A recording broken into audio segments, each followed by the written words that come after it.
Hey everyone, hey chat, hope you guys are all doing good.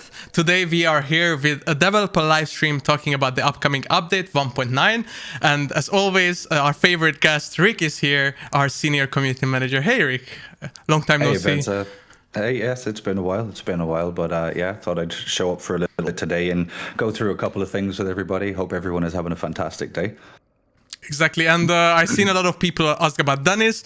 Dennis is also coming today, as well as Tom and the Steffen too. So we will have multiple people from our team for different segments of the stream. But first, we want to look at a bit of the community side with Rick. So we have quite a few topics to talk about today, and yeah, let's dive into it. The very first topic is a personal favorite. Which is about our recent merch stuff. And I asked people to send me pictures of them in our merch items, especially the cool text here shirt, which was born on this dev stream. And many people did so. So let's just go through that very quickly.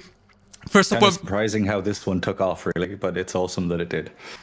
Yeah, it's like quite funny, I think. And it's nice to see like things from the stream turning into memes, or us turning into memes too. It's kind of surreal, but funny. Yeah, it's pretty cool. Yeah, but first of all, we wanted to shout out Peanut TV and Failish, as they were giving us a small idea to have a design like this. So thank you guys, and hope you already received our little gift in the mail. But if not, it's on the way as comfort by our merch team, so you should have it soon. And let's look at some other awesome Hunt players. Cranky, SK, looking good in the text here t-shirt. Then we had Woodrow Jenkins _ also awesome shirt. The Figgy pudding as well, very cool. See, this took off. This is this is actually a very, very popular shirt. It is so strange, but really, like, seriously, it's awesome that you guys latched onto this and went on with it. And yes, Woodrow, it is you. So keep going there, Bence. Yeah, I promised I would show you guys on stream, and I also included everyone that didn't have the text here shirt but another Hunt shirt. So this is actually, I think, Rick's idea, the Hunt Give It, Hunt Take It shirt. Yes, that was my idea that we created for the 3rd anniversary, so last year. But yeah, I was very happy. Well, granted, the credit goes to the community for actually coming up with it. I just kind of stole it and went, hey, we should put that on a t-shirt, seeing as though everybody says it. So yeah, that was the t-shirt that came from. Yeah, so and obviously Kitera, who made the very first Hunt cosplay that we've seen, and also partner. Check her out. Awesome streamer. Placio or 55. Again, it's the same shirt in a different variation. Yeah.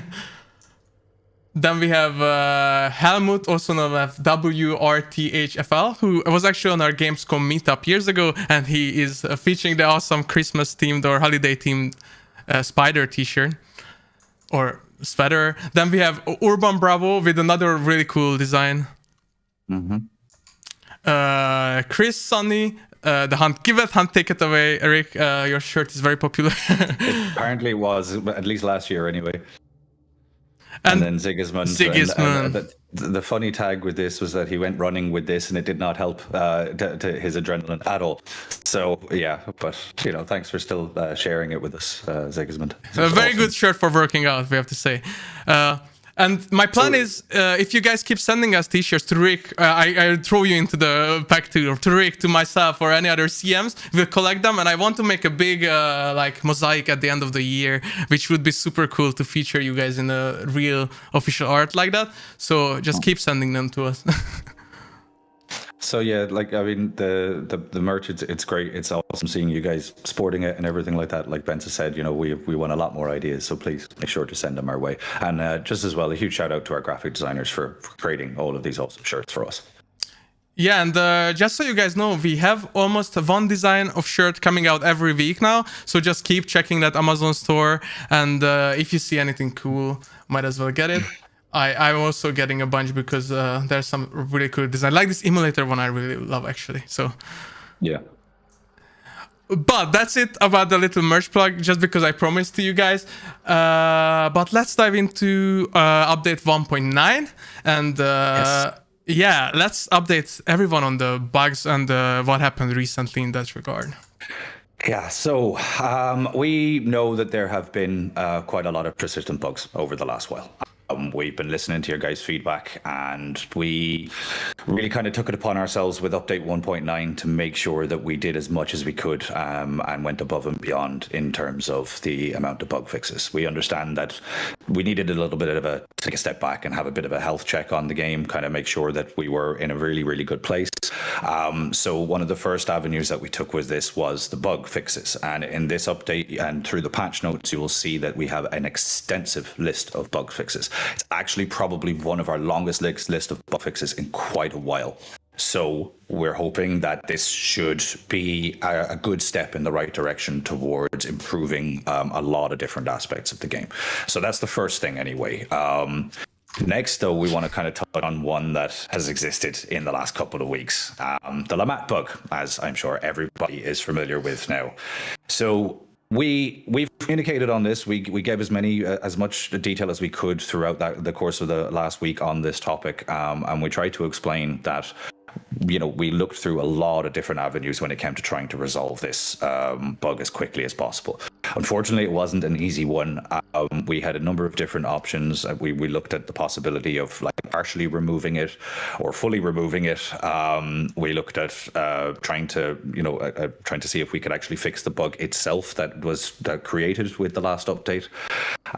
But ultimately, it turned out that our best course of action was to actually roll back the bug fix that actually caused.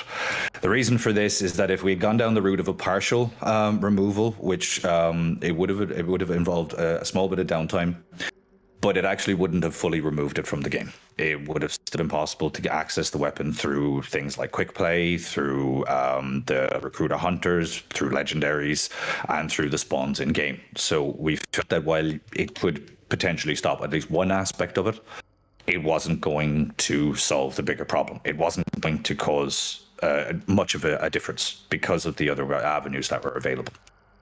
The full removal involved a lot of removal of the gun from everywhere in the game. So it would have been a very meticulous, time-consuming to get it from like every aspect. And we also weren't really 100% certain on the impacts that could have on a number of different systems. It's not something that we've had to do before, so we were a bit unsure if that would be the best course of action. So ultimately, after going through all of this for a couple of days, we did decide to revert the bug fix that caused it, and it was related to the fix for single shot rifles, that you couldn't reload them after you tried to switch ammo while vaulting or quickly switching the weapons. But some news, the main news on all of this is that with update 1.9, the bugs that ended up coming from this and causing this problem, they're all going to be resolved. So our QA guys were talking to us today about it and advised that the single shot reload issue is going to be resolved. And it's not going to cause the Lamat bug to come back again. And there are some other aspects, some other little bugs that were tied into as well that should still be fixed with update 1.9. So that's a little update. Well, when I say little, but that's a little update we wanted to give on that. We do appreciate your patience with us during that. We know it was incredibly frustrating. And, you know, any situation like this, we're always going to learn from it to see exactly how we can do better the next time. Exactly, and just because you mentioned that we have another bug fix or a lot of other bug fixes in this update, we wanted to highlight one very, very important one, which will be a small change to movement, and Rick will explain us how will that exactly work, and trust me, this will have a huge impact. So we call this player movement changes, but essentially what this relates to are the desync issues that many of you have reported and talked about over the last while. So essentially, we've made two improvements that we're hoping are going to make a big difference to desync. One is a local improvement and the other is a remote improvement. Now, to explain these, a local improvement refers to the improvements relating to your hunter on the client. So what we've done is we've improved the error correction in the game, which should allow for faster and fairer feedback in those instances where desync is going to regularly occur. The overall aim is going to be to reduce the instances of abrupt and unexpected teleports, but it's important to note that bad connectivity, latency, other network interrupts, they may still cause things like this. So it's important to keep in mind it is not going to remove every aspect of it. If there is a network issue somewhere, it could still happen. But the overall aim with this is that from your perspective, it will feel much faster, much fairer with your actions, and it will take into account what you're doing a bit more frequently. With the remote improvements, then these are referred to every other hunter in the match. So the improvements then will be aimed at kind of ensuring the server's entity position is more accurate. So the server registers exactly where the other hunters are in a more accurate fashion. So with this, it should adjust for discrepancies and just overall improve the interactions that you have with enemy hunters. And specifically, this will be effective in instances where hunters can't be revived or looted. And these instances were happening because of the body registering in a different position on the client when compared to the server. So we should see that a lot of difference in that. Things will be a bit more in line, and you should encounter these issues a hell of a lot less. So we know this has been a big topic within the community, and especially for the last couple of months, we have been listening to you on it. So we did try to do something for this. Your feedback is going to be vital on this, though. So please make sure that you get on once it's on test server, get on test server and try it out, and make sure that we get in decent feedback to make sure that this works the way it's supposed to.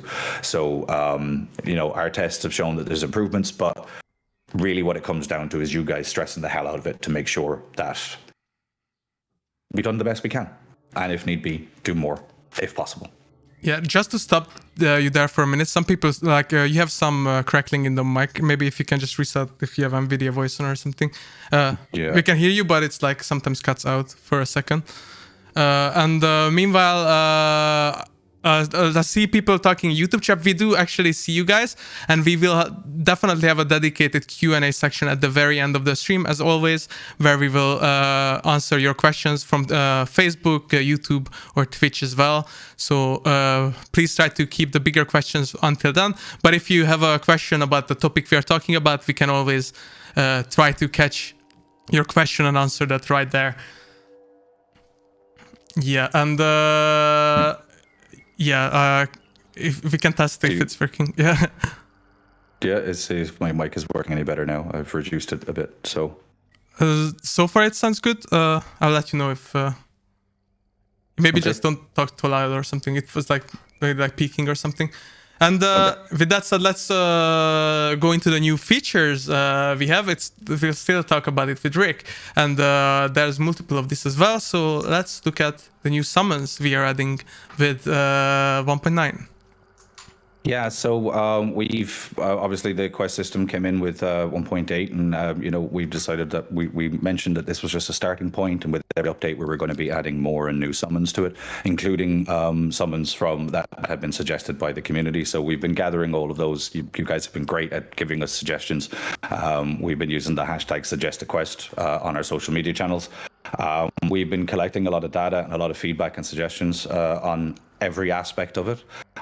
So we've taken on everything on board, and we've just put in a bunch more quests, and we'll be doing more as we continue. And then we've also added into the legendary summons, there will be the option of blood bond hunters. So it won't be all tied down to DLC hunters. And this was something that had been suggested as well by the community, that it needs to have a bit more variety into it. So we've at least done this as blood bond hunters, with the fact that you can earn it as you play. It may be easier, and you may actually have a few of them lying around already. Also, just to mention, it's also blood bond weapons. So there may be a quest where you have to kill people with a certain weapon and similar, but for blood bond and not just DLCs. And then just to quickly touch on how we're further developing the quest system, we have this new thing that's going to be coming out in the near future called Questlines. Now, we don't have too much to share with it right now. We'll probably do a lot more leading up to when it actually comes out. But this is basically just to give a lot more of things to do, a lot more rewarding options, ways for us to add more content, and to just, like with the original summon system, to further expand on it, and just make it something that's a hell of a lot more engaging for your everyday play sessions than previously has been. So keep an eye out. We'll have a lot more information to come on that coming soon, but we just wanted to touch on it, that the quest system is not just it. There is far more to it. It's gonna be quite a fun addition, so I'm also looking forward to that, but we'll talk about that later. And let's just take a look at a small change that we made to the in-game map screen, or however you want to call it, where you can see your summons. So as you can see on the left side, where the quest asks you to kill people with a certain weapon, those will be hidden, so you won't be able to track that in game, just because it gave people instant feedback on their kills, so you could instantly tell if you managed to kill a player or not. So you will not be able to track these quests in the game, but you will be able to see them after the game. Obviously, like, tracking people is a huge part of Hunt, and we don't want to give it away with a feature like that. So that's another change to the quest system. And let's update the community on some other topics we have in store. So we'll have a quick you left the extra T in update. Up to date. Yeah. Okay, new T-shirt coming. New T-shirt incoming. Yeah. So before, like, there's one other thing we're going to talk about, but before we do, I just want to have a quick flyover at the topics of future content and monetization, because we know this has been something that many of you have been discussing for a while. So in terms of the monetization blog, first off, the blog actually is going to be coming out very, very soon, although it's no longer a blog. We decided to opt for a video format due to the fact that there was so much information to unpack in it, and we just didn't really feel that a text version was going to do it justice.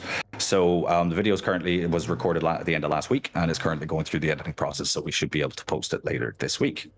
Now, in terms of, monetization with content and how things have been for the last couple of updates. So one thing we want to highlight is that we've been trying to put a bit more focus on some of the important aspects that we feel need a lot of attention. So the first is the server side, which is performance, server stability, bug fixes, everything like that.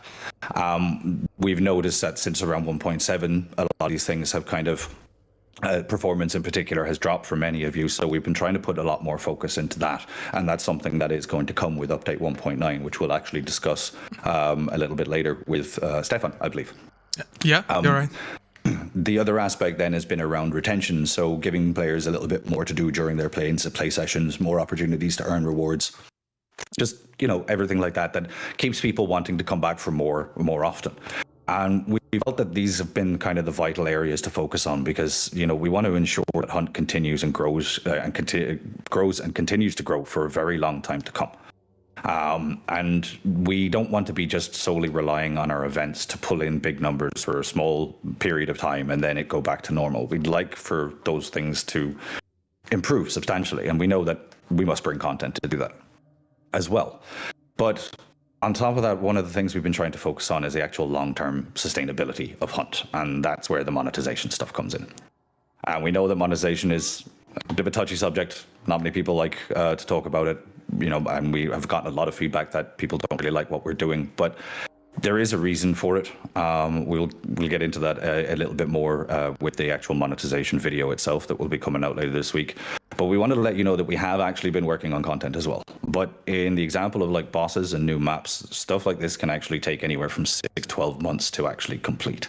And that really depends on the level of complexity with it. So we want to make sure the content we produce is top quality so that it keeps players engaged, keeps them coming back for more. And we'd rather take our time with this and get it right rather than rushing it out. So that's why because we've been working with a lot of this stuff along the side, we've put more focus onto the performance, service, and everything, that aspect of it, so that we can sustain Hunt for a long time to come. So, like I said, monetization video will go into a lot more detail, but like we've mentioned before on stream, that the blood bond economy is not really in a stable place at the moment, and this unsustainability is going to have larger implications on future development of Hunt. So this is why we're introducing systems around monetization, but with the focus of player choice, meaning that none of these things are forced. You do not have to buy any of them. They're just there if it's something that you would actually like to do and support us further, And that's where the next feature comes to play as well, which is the black market. Exactly. So now you guys can see the slide, because until now they could only see you. Yes. So the black market, let's talk about that. Let's see what that will bring to the table. Yeah. We'll briefly go through it and then move on to the performance and all the other gameplay stuff as well, because we have a lot of good stuff coming up for you in the stream. So, as we mentioned, the black market is a new way to purchase discounted legendary blood bond content. And also to mention with this, any of the highlighted store items that go out with 1.9 will also be available through the black market. So they will also have a discounted rate applied to them. I believe the rate is 20%. We'll go into that in a little bit. Correct. And I already seen like a bunch of people asking today and previously as well. It's not replacing the old store at all. It's a completely new tab in the game. So it will be a completely new feature and not the rework of the old store. So when it comes in with 1.9, there'll be 3 vendors available, and they'll each have their own theme. They'll have specific weapon types and weapon sets and everything like that. So just try to, mix it up with the lore a little bit. Each vendor will have a limited stock, so keep that in mind. It's not something you can buy over and over again. All items will be visible, so there's nothing hidden. You will get to see exactly what's available through the whole lot of it as you progress through. But the items will be unlocked in a random order. So when it's introduced, they will be there. You will see them. You will be given the first option. Once you purchase that, screen will flash over and it will open up to a new random one within the 10 visible that are available to you. And just so you guys see how it looks, actually, let's take a look at a few examples because vendors doesn't mean anything until you can see it. So as you can see on the left side of this image, we have 3 different vendors in this case. With different deals, and on the right side you can see the items this one vendor is selling to you on with a lower price, basically. And as Rick mentioned, you can see all items in the bundle on the right side, but they will come in a random order for you. And Rick correctly said everything will be with a 20% discount. Obviously, these bundles can have skins or blood bond legendaries that you already own. In that case, you will still get a 20% discount, but in its $100 price. So you will be able to buy one instance of that weapon or hunter for 20% off. Yep. So, and then as well, if as you see there's another button called another offer, and that means like if you're not happy with the offer that's there, you have 3 opportunities to be able to re-roll for it, and it will basically switch to a new item within the 10 that are available. Yeah, and just so you can see it a bit better, we also have a video basically showcasing with the example of the back LA deals, which is one of these bundles. So you can see that the player purchased the ultimate and then it shows them another skin, but they don't want that, so they skip to the next one. And and it actually reveals some of the upcoming skins as well, but we will show you that later in the stream, obviously. But this is actually a cool way to get the newest skins coming out with already like a discounted price and not full price. So that is basically the feature. And one other thing that you could see on the last image we showed, if you purchase everything in the bundle, then you won't be able to rebuy any of that, obviously, because you already have the legendaries and you can't keep repurchasing them from $100. This is only until you basically get all 10 items in the given pack. And then with regular updates, the items that they contain will be updated. Exactly. So yeah, I think that's pretty much it for this aspect of it anyway. And we have a lot of other stuff to discuss. So I am going to drop out and I'm going to pass it over to the wonderful level designer, Tom, who I'm sure all of you have missed. Yeah. He's got lots of lovely level design changes to talk about. And then, again, Dennis and Stefan will be here a little bit later. So thank you, Rick, for talking us through all these changes, and it was nice having you as always. Always good to be on the streams and great to see everybody. I hope you all have a fantastic day, and we'll talk to you again. Bye. And just drop out of the call if you can. Whoa, Dennis flashed up there for a second. That was still a secret. So, hey Tom, how are you doing? Obviously, our senior level designer Tom is here. A lot of you know it from in-game or from streams already. Hope you been enjoying the previous part of the stream. And now it's let's talk about all the awesome level design changes that we have in store from you. Right. I mean, I think the first one we're going to talk about is we've had this user in Twitch chat I saw him earlier, Mapu Pipu, said open the mine, like all caps. So I've seen that quite a lot actually. So yeah, I've had to just, while you were talking about all this other stuff, the merch and shit, I just went and like did it real quick. oh, So, thank yeah. you. I mean, there you go. While Rick was talking, I actually managed to put it in the presentation as well. So let's talk about the mines a bit. Nice, yeah, nice.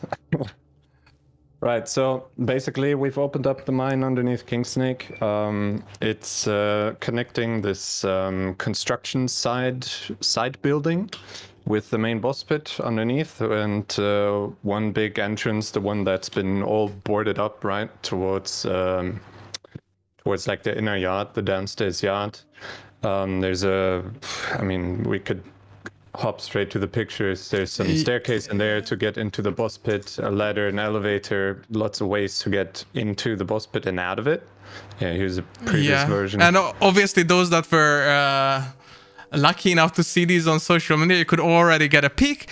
But this is the closed version of the mine, as Tom mentioned, and suddenly it's all open. It's really cool. And right. yeah, so how can people access the main building from here exactly? So you can see a bit here on the left top corner, there's a staircase going up. So this one leads into the boss pit. I don't know if you have it in your head right now. It has this bottom part where it's also been kind of blocked off.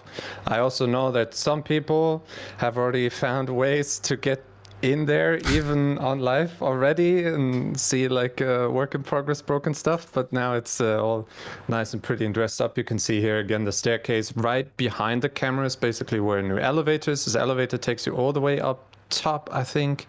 Does it take you to the... No, it takes you to the first floor, to where the crank gate is. But yeah, there's a bunch of ways now to get in there, basically get in and out. And this is my favorite one. It looks so cool. We tried to keep it simple. Like, we didn't want to make a huge, obviously we didn't want to make a huge mazy mine complex, with dark corners where, people would sit. But it's more of it. I mean, obviously it's a mine. It needed the mine shaft. It needed the underground area. It needed the cave. We couldn't make it for the initial release because of performance reasons back in the day, but it's always been bothering us and on our list to add it. And yeah, here it is, I guess. Yeah, it's awesome, and obviously, whenever the update is on test servers, you guys can all try it out. And please leave us feedback regarding this as well, as it's a whole new area to access. But this is obviously not the only change. Actually, it is a small part of the level design changes we have in store for you. And our awesome level design team actually made changes on all 3 maps. But let's start off with Stillwater Bayou. And these are just the compounds that were changed, but we're gonna look at them one by one. Yeah. So yeah, I'm just gonna give you a small, like, from the pictures, you get a little overview. I'm just gonna tell you the most significant change about it, I guess. And yeah, if you'd want to just go through the pictures. Yeah. Alice Farm, as we all know and love, or hate, I don't know how you guys feel about it. Now there's this window on the barn, because it's always been people like trying to peek the gaps and cracks there, and it's always been this weird fight, or there's this little hole on the left where people would usually fight through from this little shack that is like left of the camera right now, this little barn. And we wanted a cleaner way to fight them, basically added this window. You can also see this little roof right there is new underneath the window. And this connects basically the 2 side roofs of the building now. And if you want to skip to or if you want to go to the next picture, you can see here that in the silo, there's now a ladder that takes you up to this side of the roof. So this is now accessible, hasn't been accessible before, I believe. And you can basically go into the core and silo, climb up there on the roof, switch to the other side of the building if you wanted to. It just gives you more options, and just more options to play around this building. It's awesome. And just to note that I always show the before first and then the after, so it makes sense. And I'll go back and forth so a chat can exactly see the changes. But yeah, that's definitely... Yeah, you can also see that we basically made it so that this roof is not as it's not looking like a Swiss cheese as much anymore as it did before. So you know where people are, you know where people look out of, because where there's still a hole in the roof with these planks, you can still have people be there and look out into the forest and into the inner yard, but it's now much more focused, and you know where people can be, basically. There's some awesome changes for Ellie's farm. Let's look at livestock. What changed there? Right, one compound over, this little hole. It's been... well, we added a ramp to it, right? It's always been this... There's these situations where you have to drop in there and you're kind of trapped, because the only way to get out is to either vault or to use a ladder. I don't think anybody ever used that little ladder there, to be honest. Yeah, you can see it on the before image. Also, the little vault on the fence above the hole is now like a full height fence, so you don't get shot while you're in this inner yard randomly anymore. You can still climb over it. There's some hay bounds behind it. You'll see on the next picture. There's some hay bounds behind it where you can still vault out and get into the hole if you want to escape or if you want to go underground. The underground has changed a bit as well, I believe. Just real quick, because the crank gate that was right at the boss pit didn't really sit right with us, and we were thinking to give a better way there to get into the compound, get more use out of this underground connection, basically, because it felt very underused. So we're hoping by doing some slight changes here and there to give it a bit more viability. Yeah, I just wanted to say that it was always like a little trap where you vaulted over the fence and just fell into the hole, and sometimes there was some AI in there, and then it was not always the best spot to be in, especially when you're running from teams in the open fields there. So yeah, you get like chased out of the compound and you drop in there, and now, well, you gotta, I mean, your only choice is to hide in the tunnels, but then, I don't know. Yeah, like, it was kind of a death trap situation, yeah. Yeah, smoother movement in this area. And then from another angle?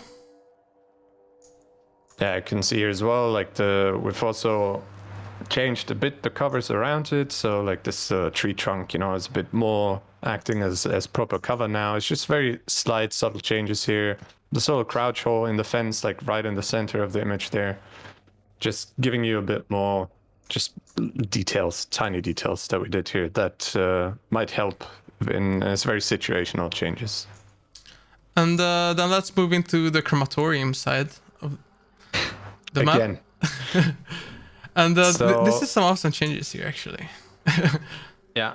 Again, pitching. This time we're looking a bit, not only, but we're also looking a bit at the upper area of pitching and trying to give it a bit more structure, because it did feel very like unsafe to a certain degree. Like you didn't really want to be up there. You could get shot from a lot of different places. So we're just trying to add more structure, make it a bit clearer. You have this corridor behind this wall. They're more clearly separated now, and things like that. It's also just some structural changes. The bigger one is this one. Although on this screenshot, it doesn't really tell you a lot, I guess. There's a door. There's a door. There's a door. Wow. Crazy. But that's a nice door, actually, right? Yeah, nice door. Nice, very nice. Now, actually, on the next screenshot, you'll see where it leads. So this is when you come from the forest, from healing towards pitching. There's a new entrance now, where you don't have to go into the compound first to get to the ramp or get to the staircase or the elevator or whatever, or go south through the water, but you actually have an entrance here that is a bit more convenient, I guess, if you come from the forest, but also for the defenders or people coming out of the compound. Gives you a little bit of a ramp to peek maybe into the forest, right? And where people usually sit and wait. So you have a bit of just another option there to make your way out. Yeah, I think it's great. Like, people also love the changes at the chapel with the new entrances. So I think these are always like changing up the game a bit. It's more options is always better. Yeah. And we have some other angle. This one works. Yeah. Right, yeah. So you see kind of where it is. So also, since there was this before, there was these like individual walls there, it could get a bit messy sometimes where you're not exactly sure where the person is, but now you have just this big block that you can play around. Makes it a bit more readable. But yeah, again, details, just looking at the compound, see what we can improve on. Yeah, there's And always this like is what, smaller changes to noticeable, like the tree location change and stuff like that. It just overall feels more natural and I think nicer as well. But yeah, let's go over to Puerto Rico then. Puerto Rico, easy. Stairs. Stairs. More stairs. Yeah. And some more trees in the background. The boat moved a bit, but that stair is also great because it's The trees annoying in the to- back, I think that's just something went wrong with the screenshots. They've been there. I don't know how that happened. But yeah, it's stairs because, yeah, if you go to the next one, I think the next one is also stairs. Yeah. Yeah, give you more options to get up there because it can sometimes be a bit frustrating when you're down there. When you were pushed out of the compound, you had to drop down. Like finding your way back in, you have to take, if you want to be somewhat safe about it, you got to take huge ass detours to get back up top and fight your way back in. So it's just a few more spots for you to basically be able to do that. Also, the one on the screenshot before, it just gives you another option to push this Scupper Lake boss building, like this one towards Scupper Lake. So you can, if you're on the huts coming from Alice and you're at these huts at the entrance of Puerto Rico, it gives you the option now to like, maybe you headshot somebody or you kill somebody, you damage somebody in the boss pit. So now you can just drop down and push over there real quick and get up pretty fast and really take advantage of that kill that you maybe made. Instead of having to go all the way around. And now when you get to the boss pit, they already rest and it's back to square one. So this one is more where you have to make such long detours to get back up and use ladders even, so it's kind of hard to get back up. That's what this one is for. Yeah, stairs. A lot of stairs, but we also add ladders, by the way, later on. So here's another really visible change actually with the new bridge. Yeah. This has always been this weird situation there where in the before screenshot, you have this boat hanging back there, but the boat actually just takes you to a ladder to get to the second floor of the boss pit. And if you do want to get to this boss pit, you actually have to drop down, use a ladder, do some trick jumps, or go all the way around. And now it's just connected better. We thought it made sense to give it that connection and make it a bit easier to push it. And sometimes it's just hard to get to the boss room anyway. So yeah, it's nice. And you can never really, like, if you don't have these connections, you also can't really take advantage of a good shot you get maybe on the defending team, right? So defending team's inside, you line the headshot, but it doesn't do anything if you can't really follow up on it.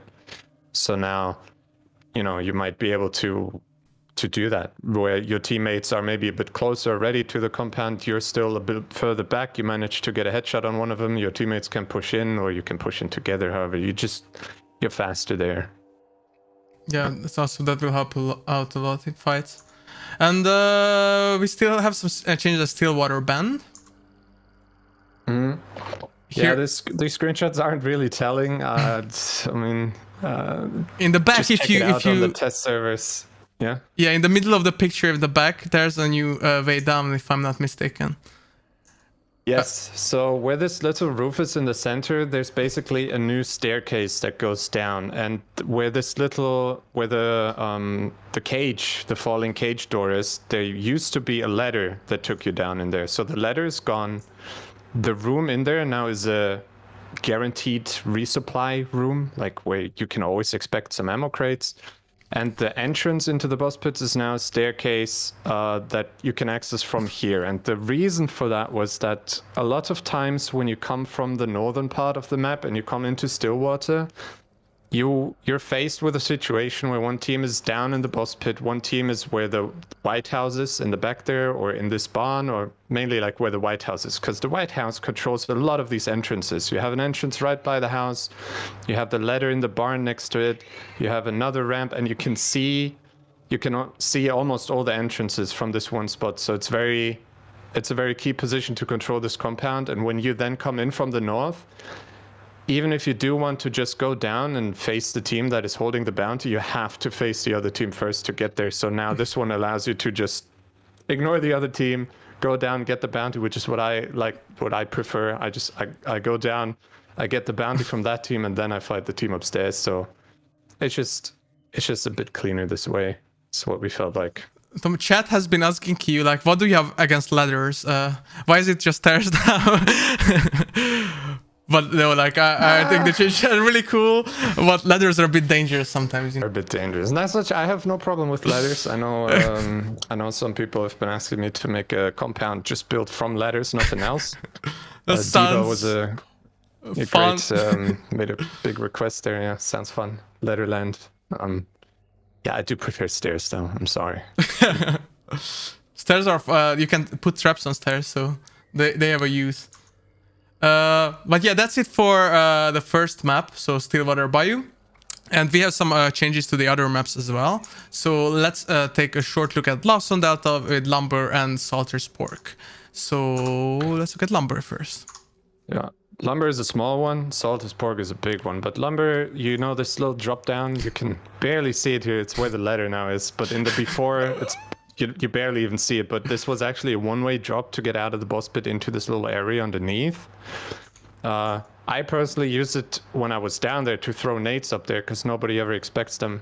Well, which you can still do, but people maybe are more aware of it now. And you have this ladder now just as, how you say, you know, since we're removing ladders everywhere and putting stairs, you know, it's... You have to balance it a bit, yeah. Somewhere else, yeah. So there you go. Talking of ladders, here's another one. Yeah, that's the same. Oh, one the same one just from the other yeah. angle, yeah. So this is what it looks like down there now. So you have this ladder with a bit of cover behind it, so again you don't get shot from the water side while you climb up, and you can use that now to have a sneaky way into the boss pit without having to go outside and get to the ramps and such. Because it's easy to get down into this room, but then it's super hard to get into the actual boss pit. You have to take long detours, and this one could be a shortcut basically, unless you take the elevator, but it could be a death trap as well. Like, it's a pretty risky approach. Once I tried to send down a sticky bomb in the elevator, but I also got stuck in the elevator, so I went down with it. Nice. Yeah, just fun fact. Okay, let's look at Salter's Pork then, which we have some bigger changes actually. Some really big changes. Big change. Yeah. Pow! Yeah, we all know and love the situation. 3 teams in the corner at Salters, middle team. I mean, we've already reworked this area once. It used to be super open, and then we drew in this fence there. We gave a bit more cover options left and right and made it a bit more bearable for the middle team. But now we've added this tunnel which takes you into the side building basically. And what it allows you to do now is say, if you don't want to take part in the spawn fight, and you can just take the spawn fight into the compound. You could just, without even showing yourself on the road for these other 2 teams, you can just run straight through the tunnel into the side building, and then you're in a really advantageous position, I'd say, for this spawn fight, because you're already in the compound. You got all the resupplies there, you know, you got the cover, the building.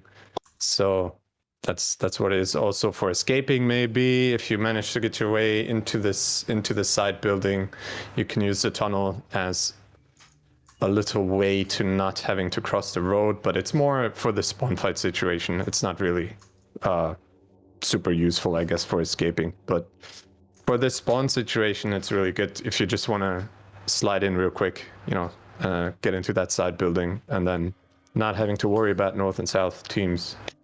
I feel like also just from a thematic aspect, it's like really cool. Like with the mines open, it's like kind of a theme of having tunnels now and new entrances. So that's really cool. Yeah. Sure. But that's an awesome change. And yeah, so let's talk about the Desal as last. Obviously, we already showed you King's Lake Mine in the beginning, so the mines are open, so we won't show that once again. But let's take a look at Fort Bolden. Yeah. So we've done some changes here that are mainly thematically. Just this old bridge, it didn't really fit the fort. So this one is a lot more in line with the whole aesthetic of Fort Bolden, right? It's it still offers plenty of options. Cover, you even have some letters on the side of this. I don't know if you'll be able to see them on the screenshots, but for all you letter lovers you can see it on this one actually, yeah.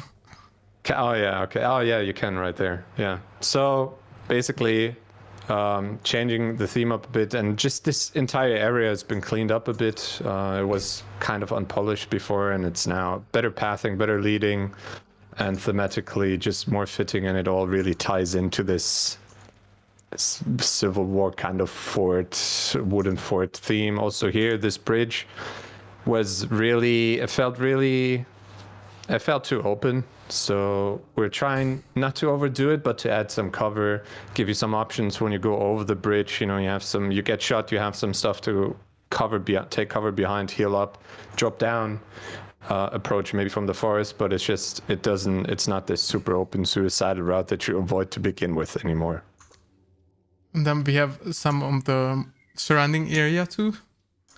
Right, here when you come from the spawn, there was always this little water thing there that you could just completely avoid or jump over, and now it's just visually more appealing, better leading, and basically a cleanup on the vegetation and all the surroundings there. Yeah, it looks very aesthetically pleasing, I gotta admit. Really cool. And obviously there's some smaller changes around the same area as well, but please test it out on the test servers and look around what other things have been changed. But we didn't just change some compounds, but we actually made some improvements to the spawn points. So we have added multiple new spawn points in the Saal. They will be available now, and we will show that you in a second on some pictures. And maybe you want to explain what this exactly means. What was the systematic change we did? So we have a minimum distance between spawn points where teams are allowed to spawn now. Basically what this means is it's primarily for the spawns on the Saal, where oftentimes, especially in the west, there was a lot of very clutch spawns with 3 or 4 teams basically right next to each other, shoulder to shoulder, and it caused a lot of frustration, especially since the area is generally a bit more open. You can see here a bit the spawns that we have on the Saal. This is from Hunt Map, and a little bit the distances, and you can see the situation on the west already. And with this new system, basically, if you want to switch to the next slides, it's only every other spawn can be active with this scenario right now. So you can see that the ones in Kingsnake Mine, they are still active. It's not that it's always every other, but if they can't have a minimum distance between them, then the one spawn cancels the next one out. Basically, that's what it is. So in this western Dazal situation, this is some constellations, what it could look like, right? Only these spawns could be active together at a time, so you don't get these massive, big spawn fights anymore. You still get, actually this change, just real quick as a note, to not cause any confusion here, it does not affect, what was the official names? Stillwater, Bayou, and Lawson Delta. Yeah. Right. It doesn't affect any spawns there. You still get your triple spawn in Salters. You still get your triple spawn in Devent. The distance is set to a value where it does not affect these two maps. It's only really specifically set to combat the issue we have on Dazal on the west and east. You can also see in the east a lot of spawns being really close to each other. So we like spawn fights. Don't get me wrong. I like spawn fights, but they have to be fair, and they have to follow a certain rule set. And this is basically our next step in assuring that rule set. And then what this system also allowed us is, that you can see on this slide, I just drew in some colors in there real quick, is Heritage Pork only really had one spawn for it. And now we could actually add 2 more. So the green ones are 3 new spawns that we added there. The blue one is just the one from the corner up there that I moved a bit closer.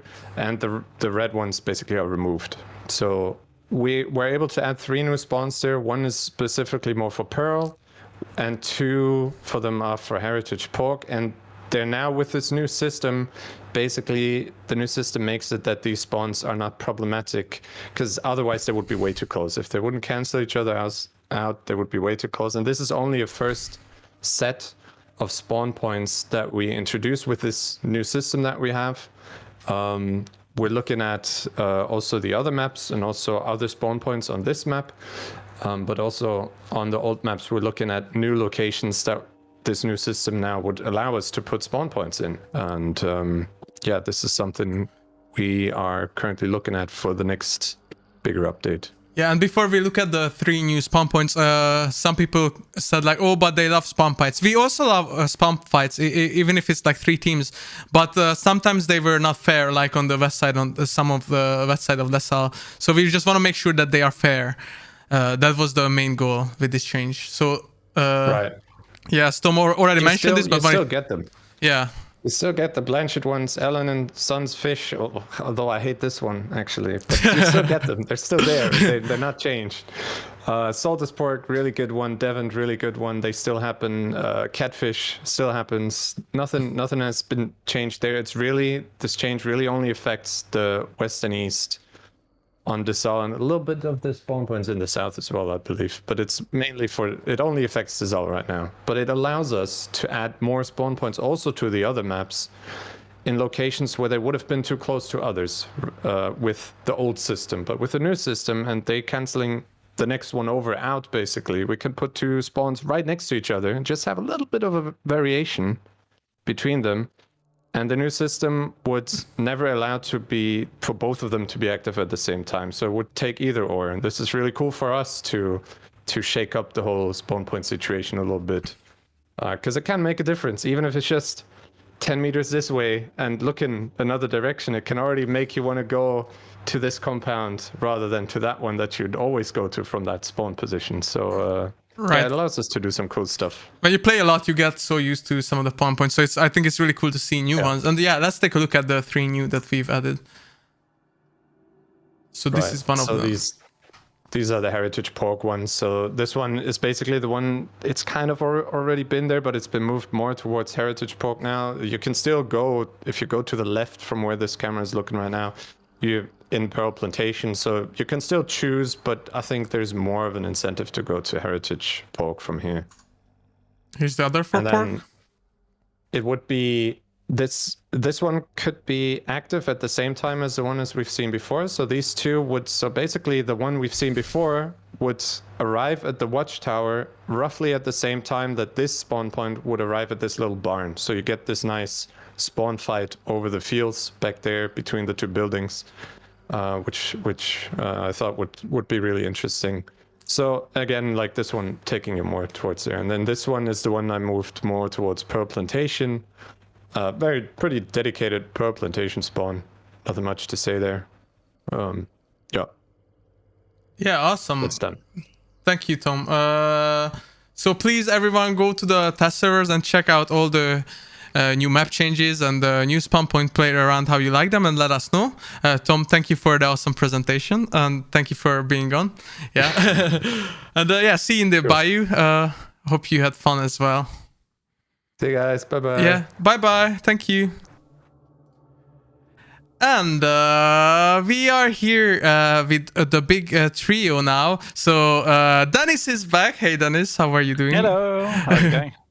Hope you are good. Everyone missed you in the chat. I missed the chat too. And I know that Steffen has been on many Crisis streams, but I don't think he has been on a Hunt one before.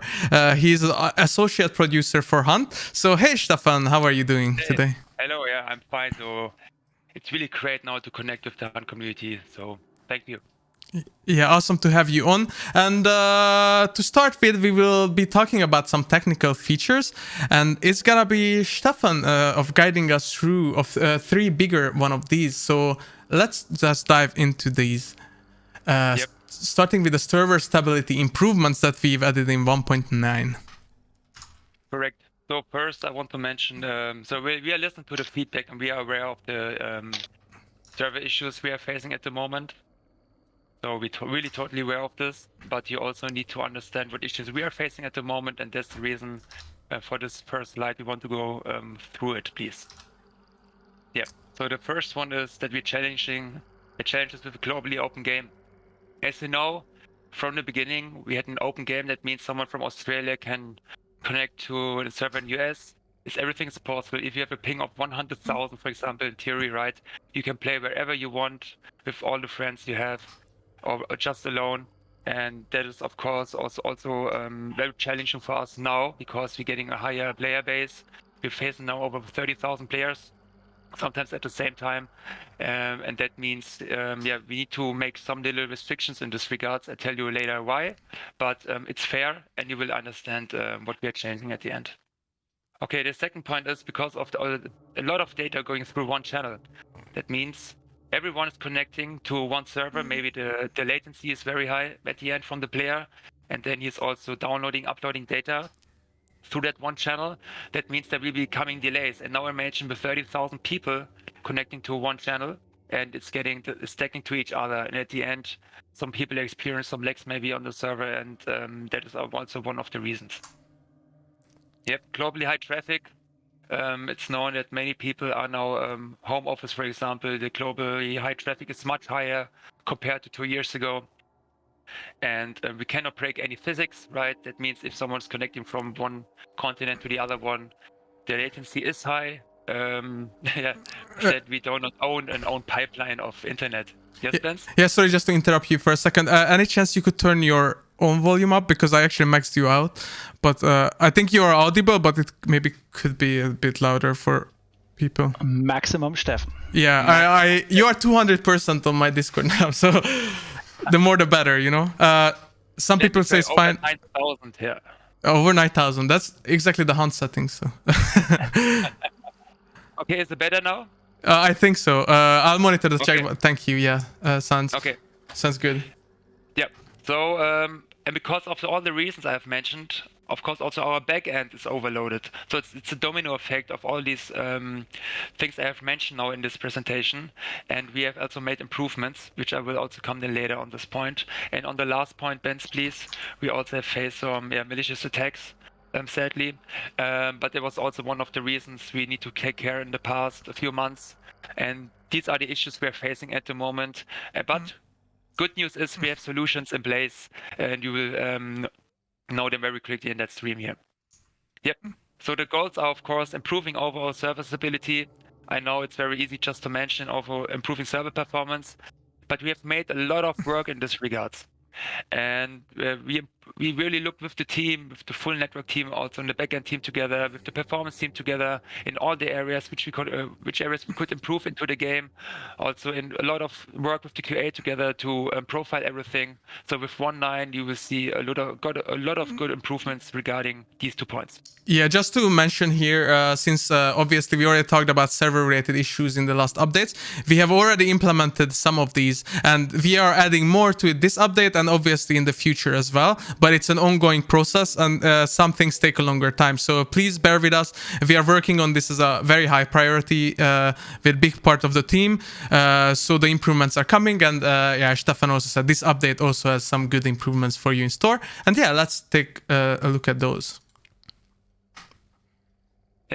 So we have seen that multiple dedicated server crashes appeared in the past. We have fixed many of them, really many of them. So I hope you should not face them anymore in the game, of course. Then on the second point, please, Bence. Yeah, improvements made when dedicated server loses connection to server gateway. So that was also one of the reasons which I mentioned before with the domino effect, that if you're having a big delay between server and you're just getting a connection timeout, for example, and you're kicked out of the game. So we made a lot of improvements, and also we increased the tolerance, which you can see in the last point here now, that so the connection between you and the server could take longer a little bit, so you're still connected to the server. Exactly. So you will disconnect lags basically. If you experience like many disconnects in the past, it should be there are more tolerance on our server, so you won't get disconnected that easily anymore. Correct.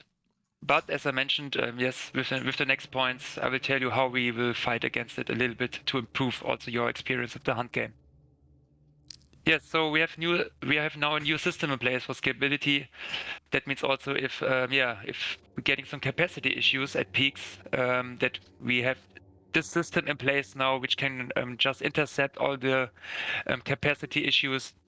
And we hope then with the next new peaks, we should not run into any issues anymore. It doesn't matter how much players will play hunt, it should hopefully be then safe, and we should not see any server downside then. Yeah, some of people, just to make them understand what it means, when you had the message that servers are currently occupied and searching for servers, that issue should be very quickly solved now because we can scale up the servers very quickly.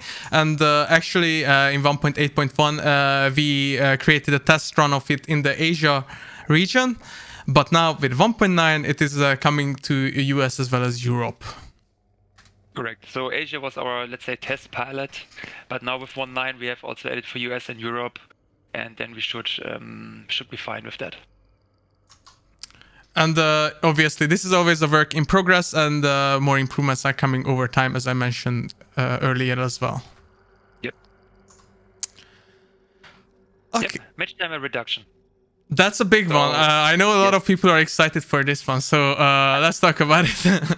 Yeah, I have seen a lot of comments already about it, so it's nice that we're getting now some clarification out of it, why we're changing it. So please, Bence. Let's go. Let's see. Yep. So we have reduced the time from 60 to 45 minutes, and we will tell you now why in the next slides. So only really less than 1%, maybe every 500 or thousands of game, right, is just longer than 40 minutes. And because of the last point now here in the slide, it decreases server load if we reduce the time, and enable also more sessions for us of the servers. And this is again will increase the performance of servers and also reduce the load of hardware, like CPU load or etc. on the servers. And because of this, I mean, we're seeing the numbers here, it's under 1%. So we hope the benefit is big by changing the mission time, and also the benefit is big for you, because you should get a better server performance at the end. And obviously, we will monitor your feedback, guys, as well, to see how you like this change. But I know a lot of you are happy about it, and we can make adjustments if needed. But for now, it is gonna be 45 minutes. Correct. And okay, then let's talk about the big one that I know people have been waiting for a long time and asking for it constantly. Let's talk about the ping limits that we are adding. And don't worry, chat, don't go crazy just now. It's gonna be fine. So let's take a look. Yep. So first, as I mentioned, we have a globally open game. What you can do in other games, for example, you can restrict areas. You can only play in US, you can only play in EU, you can only play in Asia. You're not able to switch between these areas, right? But we would like to still give you the chance to play globally. But there's some restriction now, and that's also one of the reasons why we introduced the ping limit feature. So the first one is, so the ping limit is at the moment then set to 225 milliseconds. That is the first start. So based on the statistic we have seen, that is a good number. And very important point is that you're still allowed to play with your friends. It doesn't matter if you have then a ping of 1,000, 100,000 of 5. You can still play with your friends globally, worldwide. If you play alone, you're affected of this rule most likely. But if you want to play with friends, you can play with them. Doesn't matter in which region. Yep. And because, as I mentioned, because we're getting some kind of a control environment now with this new feature, we're reducing the server-related latency a lot. And this is also then a benefit for you, that the server will run much better. Yeah, I just wanted to mention that obviously when we were working on this feature, we kept you guys in mind. We know that all of you, or a lot of you, like playing with friends from all around the world. So this was very important to us, that should be still possible. And we basically targeted those players that are trying to exploit the system to gain an advantage by abusing the ping. So we're focusing on those people that are using it exploitatively, and at the same time trying to keep everyone happy, so you can still play the game as you like in the normal way. Absolutely. And yeah, so this was just the highlight of this, but let's dive into the actual rule set exactly, and also how the exceptions work. Let's see. Correct. So as I mentioned, the new maximum ping limit is 225 milliseconds. So as I mentioned, that's the start point. Okay, we're getting the feedback. We can change the number anytime. But for now, that's a starting point. We think that it will benefit the servers, which will also benefit you, and will also benefit your gameplay experience. If you see some people who lagging around the map, right? So it's a starting point. Maybe in the future we will improve it to a lower number, but for now it's 225 milliseconds. Yep. And then also reinforcing as I mentioned, if you're playing alone, let's say you have a ping of 250, you are from Australia, you want to play on the EU server, and you have a ping of 250, you are not allowed on EU anymore. So you can check the servers in the overview, and you can only select the server which is under 225 milliseconds, or the rule is the best server you can get. Even if you have ping of 1000 on every server, the server with the ping of, let's say, 1001 and the other 1003, you can still play on the server on 1001. So you're not excluded of the game. So only then the server with the best ping is possible for you. Yeah, we will show some examples of this in a second in image form as well, so you can actually see what happens in the game. And we also made some changes to how the region selection is highlighted and how that works. So there will be some different colors. I can go through it as well.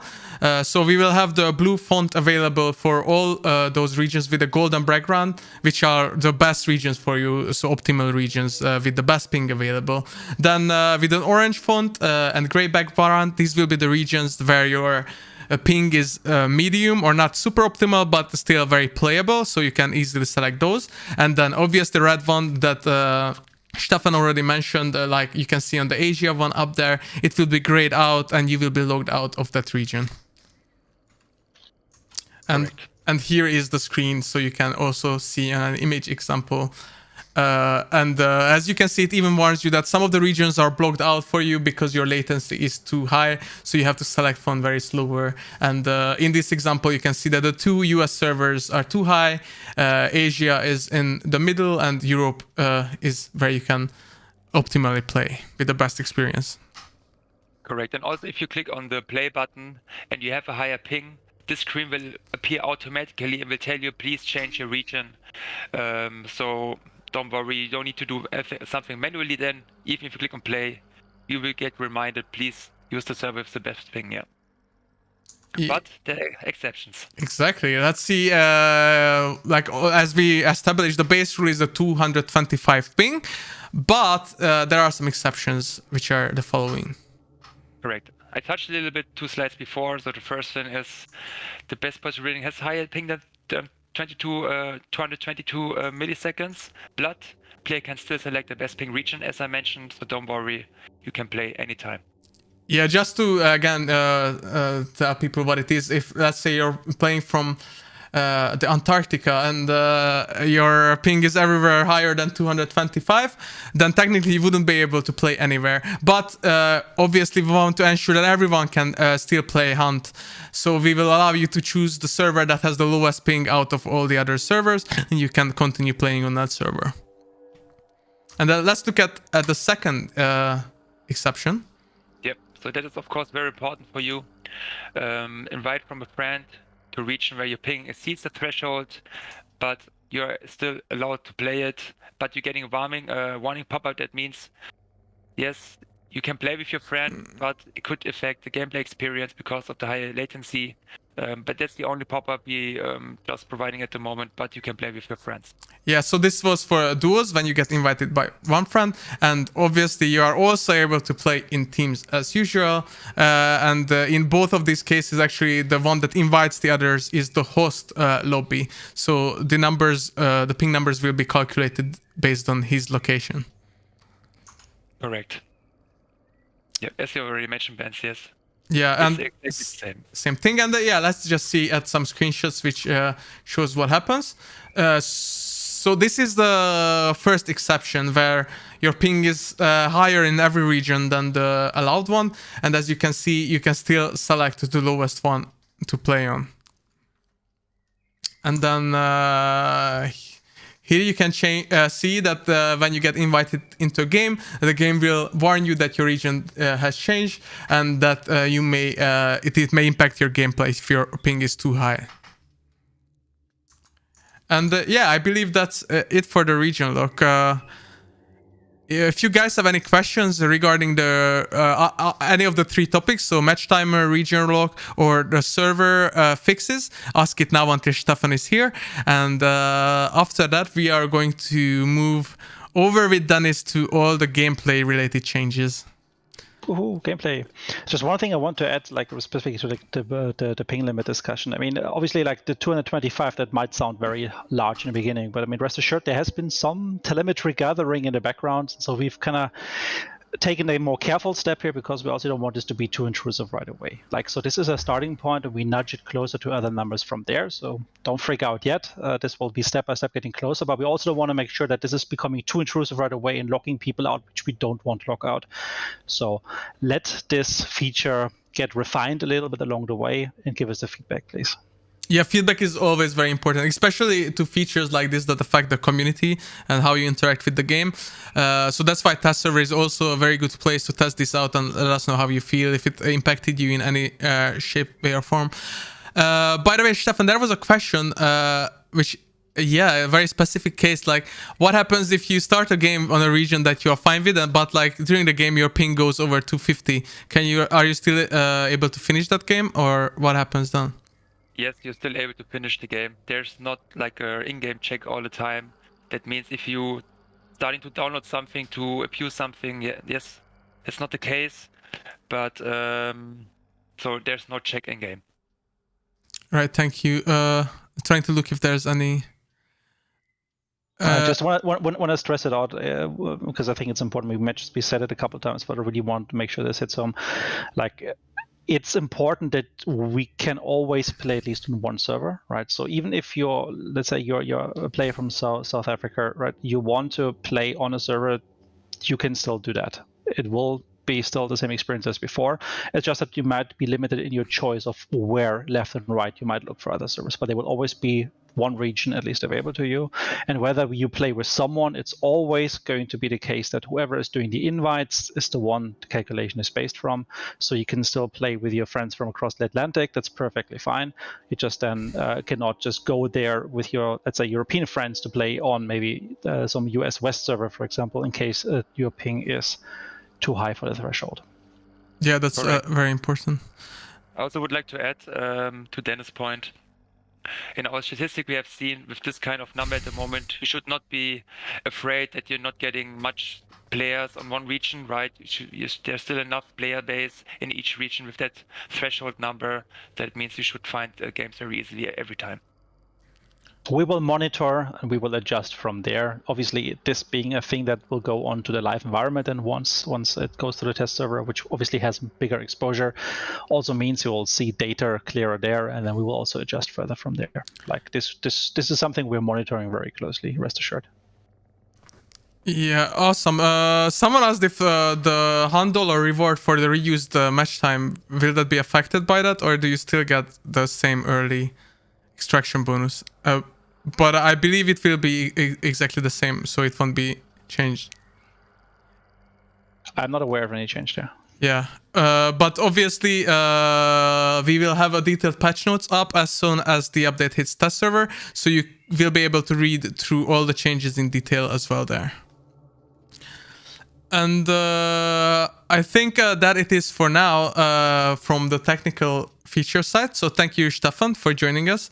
I hope you had fun with your first hunt stream. Absolutely. Thanks, everyone. Yeah, thank you. Hope it wasn't too scary. Thanks, Steffen. Steffen is a veteran. He is doing lots of crisis stuff. It's true. Thank you again, and have a great night, Steffen. Thank you. You too. Bye-bye. Bye-bye. Bye, Steffen. Yeah, just drop out if you can. So awesome. And now I'm left here with Dennis. Hey, Dennis, it's been a while. Like this is a good thing or a bad thing? No, I don't know. It's good. It's always a good time, you know. But it's been a while. So yeah, I think we have a bunch of gameplay changes we have to talk about. So let's just dive into it, I think. And starting with the changes to the team details screen after the games. I must say, like, I'm really amazed. Just like, I mean, this being mostly a service update has been like discussed in the past, right? Like, getting stability back in, getting performance up, and we still had a chance to put quite a lot of gameplay stuff in. I'm really happy about all the level changes that Tom was presenting for level designers, and hopefully we can add a couple more now in this part. Yeah, So and the there's some first very one- exciting stuff in there, I can tell. Absolutely, Yeah. absolutely. I mean, this is mostly again also like thematically what you can expect today is thematically close to like the service nature of things. So expect lots of balancing, lots of like improvements, rather than completely new features. But that's what we announced before. So let's first talk about the team details changes. So just to recap, the team details, that's the screen that you can access at the end of a match to kind of see what team constellations have been in that last match of yours, like what's the MMR ratings, or was it a fair match or not, all of the information that you can kind of like take from that screen. But so far, we've only ever seen the information next to each of the players that is listed there in relation to yourself. So you couldn't really understand like how this guy might have interacted, for example, with one of your partners. And that's what we're adding to the screen now to give you a better full picture or closer to a full picture of what was happening during the round in order to make draw conclusions and kind of replay the round a little bit in your head and see like, okay, was this guy I had problems with, or was this that guy that killed me? So you can kind of like see the missing pieces. And this also introduced some new color for this, so people can understand exactly what you said. So how it relates to your partner, how it relates to you, and everything is color coded now. And actually, Dennis prepared a really, really cool scenario, which we'll go through in a second. Really cool. I mean, yeah, it's like a very specific gameplay scenario, and then after game detail screen, and we'll be able to explain everything on that. So thank you for preparing that, Dennis, as well. So like we thought that maybe it's just better to quickly run through an actual example. We'll have a look at it in a second. Then part of that will also be that we now have timestamps on the different actions, so you can kind of like better remember. Okay, was this at minute 13? Was it minute 45? Like you will know from that by looking at the timestamps, which will appear if you just hover over each of these items. It will be really cool. Like you can kind of recap the whole game in your head that way and see what happened when exactly. But let's look at our. I forgot the very important icon. Yeah, the last one is we also added one. So we had one already for bounty possession in there, like so you could see which player had a bounty in the position, but you didn't know whether they actually made it out or not. That's a difference we've now added as well, so you can see who actually took the bounty out in case you were still in the match when that happened, obviously, because everything in that list is only to the point you leave the session yourself. But it can help you differentiate a little bit who was the team that extracted and who was the team that maybe had the bounty but then lost it along the way. Sounds awesome. So yeah, let's look at our scenario, our example that you created. Exactly. So bear with me on this one for a bit, obviously. So we have an example here. This is like a contract with two bosses. In that contract, you've had one duo, players A and B, a solo, player C, and another solo, player D. Now, what happened? So A and B, the duo, they killed the bosses and took the bounty. So they run around with 4 bounty tokens. Now B of that team is being sniped by D, but gets revived without further interaction. So like long range shot, maybe guys being revived, they move away. The other guy, the sniper B, cannot follow them. No further interactions between the two teams. However, on the way out, C also ambushes A and B, kills them and takes 2 of the tokens. Keep in mind, with 2 bosses, 4 tokens. As a solo, he can only bring 2 tokens out of the mission, so obviously he takes what he can get, leaving some behind. Then C leaves the mission, basically taking the bounty home without encountering D. So it's a very, very basic, a very, very straightforward scenario. And let's have a look at what this would look like afterwards in the team details. And the question is what happened to X? Exactly. And how many apples he had. Yeah. So yeah, this will become much clearer when you see the images. But I think it's important to run through this because you guys will need some context, as the screen usually is only really readable to you based on your own session experience. So I have to kind of build a little bit of a fake session in your heads so we can talk about it. Now, in this particular case, what you see is this is the perspective from player B. So his teammate, player A, you will now have him marked in the color blue. So kind of like to note that this is your teammate. And this is also relevant because on the right-hand side, you see how icons with a blue background are now basically from the perspective of your teammate. So what happened in this particular scenario here is that player B got killed by player D. So that was the sniper in the beginning. He was then picked up, probably like a Red Skull revive of some sort. He might have died to AI before. We don't know that from the screen. And then later on, he was also downed and then killed by player C, who then took the bounty, it seems, because he extracted with 2 bounty tokens, player C that is. So again, you now have a better understanding that like this guy here actually downed your partner. He killed you. There might have been some revives going on there. And he then took the bounty and left. So just gives you a bit more detail, gives you a bit more context. And we're going to look at this now from different angles as well. Yeah, but just to explain it again, the blue color is always related to your partner and the white is you as always, yeah. Exactly. So player C has downed your partner and has killed you. So what else transpired there, we don't know, but that's the key information. Now we look at this from the perspective of player C, that's the killer, like the one that ambushed. So he sees basically the duo, and he sees that he killed one of the duos. So this is a new variant of the skull icon. You see a little headshot icon, little bullet impact on the top there. So whenever it's affected that player that you see in the list, then it is with a little skull. It can be blue if it was a teammate, for example, or it can be white if it was you. The same for the deaf one you see right underneath that. And if it's the normal icon, the one that you're familiar with because you see it when your partner is down or you see it on the map, that is when someone did something to your partner. So it's important to differentiate between these two, but obviously the tooltips we will see in a second, they'll put context to it. So what we see here is that player A got downed, player B got killed, and both of these guys had 2 tokens at one point, but since there isn't a little extraction icon to the side, they apparently didn't make it out of the mission. And then with player D, there was no interaction. And now looking from player D's perspective again, he also had some interaction with player B, like he sniped him from a distance.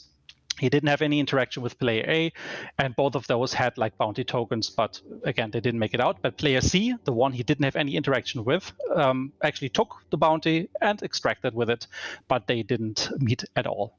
So rather straightforward, just gives you a bit more information, and we'll see that with the tooltips now, and I think in the next one, what it actually means. So like if you take a look now at player C's line, the blue one here is that basically this hunter downed your teammate, and then you see the timestamp and when exactly that happened.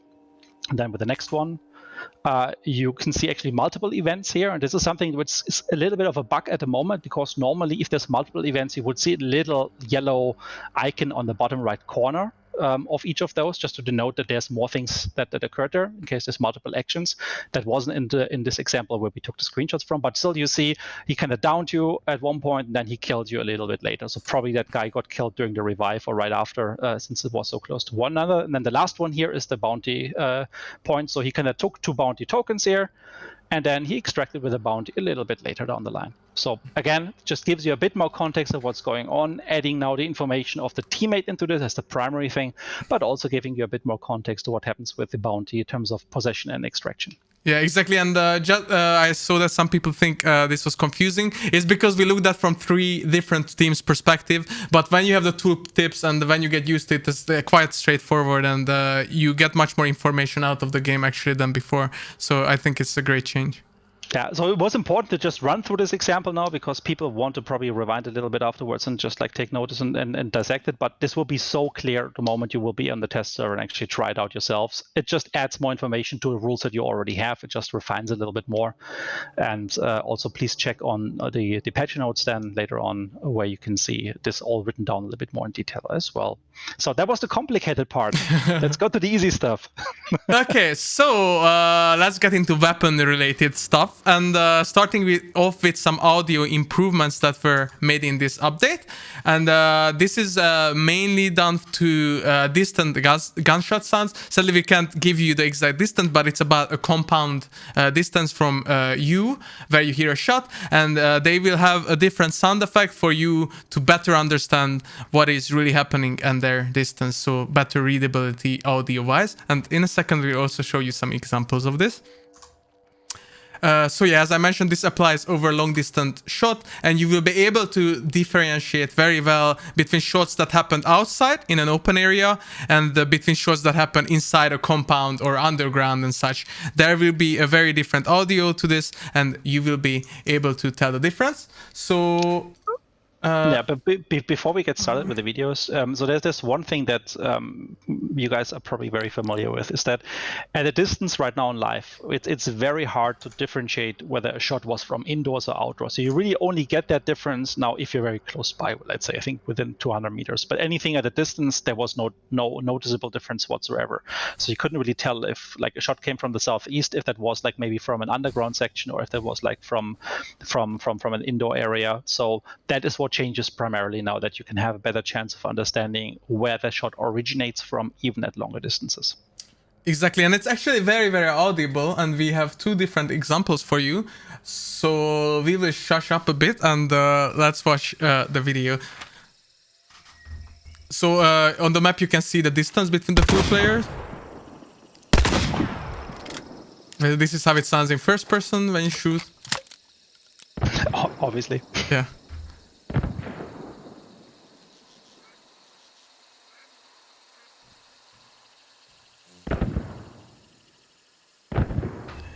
Just to pause here for a second. So in the first example, you could hear the 2 shots in the distance, and they had this tail after the audio. So there was a longer sound that is very new. And when it was inside, you could hear that it's much, much more muffled. And let's just listen to it a bit more.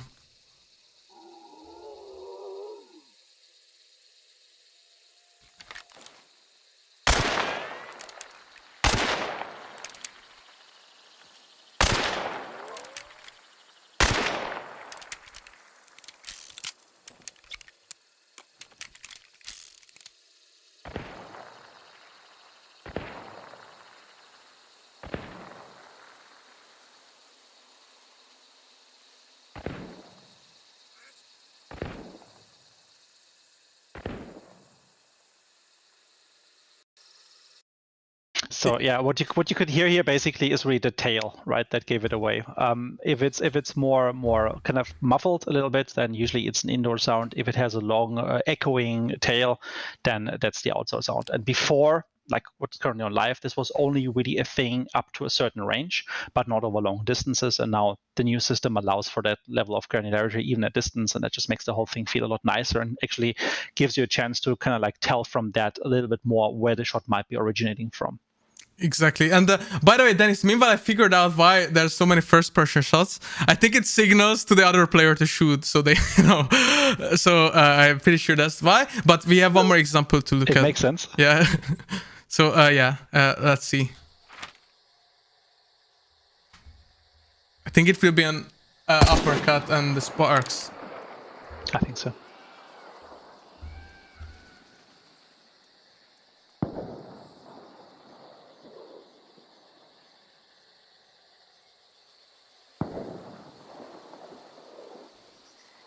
So these were the shots outside, and you can even see them moving inside on the screen if you have a very good eye.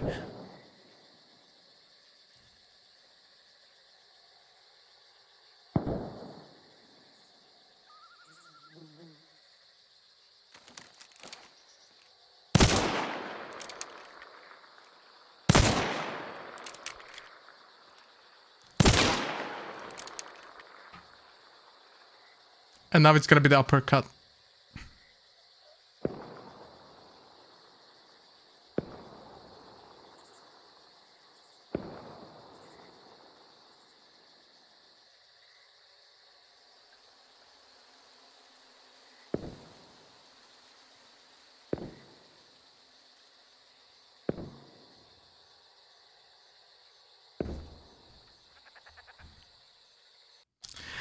All right. Yeah, so obviously if you listen to it, you can just go back and check it out again. The changes are fairly obvious actually, but you will also experience it in game when it will be much easier to tell if it's inside or outside and the distance of the shot. Listen for the tail, and if you don't hear it, if it's a very short sound, there's a high chance it was somehow indoors, and that could have been in a boss arena, that could have been in a small shack, other buildings that generate this underground sections. So I think it can tell quite a bit in terms of where maybe the shot might actually originating from. Like, are they fighting the boss? Well, if it's an indoor sound, there's a higher chance probably for that to be the case. So it just gives you more information if you know how to listen to it. Exactly, like a hunt is so audio based, everything makes a sound, so it's just more info for you, and I think it's just creates more immersion too in general. It's like I find it really cool, all the little audio changes we've been adding lately, with the horses as well in the distance, so it's awesome. But yeah, that's about the audio weapon changes. So Dennis, I think now we're getting to your favorite parts of the stream. Yeah, so we talk a bit about some of the weapons and how we're tuning them. So let's start with the Centennial. So Centennial, I personally use it a lot, and I always get so much flack for it, like, oh, this is your shit gun, why you use it? You just use it to show us that people can actually use it. Fair enough, but still, I was kind of happy with it, but it was always a bit pressed for its place. There was always some pressure on the gun, and we just want to make sure that it has a bit of an easier time in comparison to the rest. So a couple things we did. The primary thing is then increasing the rate of fire across the board by 20%. So this basically means that like shooting ADS, shooting from the shoulders, as well as the levering overall will be a little bit faster. I mean, as you know, levering was always kind of a bit on the slow side of it, and it's still 20% of slow is still kind of slow, but it is a little bit better. So don't expect this thing to rapid fire like the Winfield C or any of the other like smaller caliber ones. But still, it will be able to just fire just a little bit better, a little bit faster, and that should just make the whole thing feel a bit more like as you control of what's going on. Yeah, and it's across the board, so it includes all the aiming types. So aiming down sight, shoulder aim, and also the traits that you can use. So iron repeater or levering as well. Exactly. And let's look at some example videos done, how it was before and after. Starting with ADSing in iron sight, the old version first.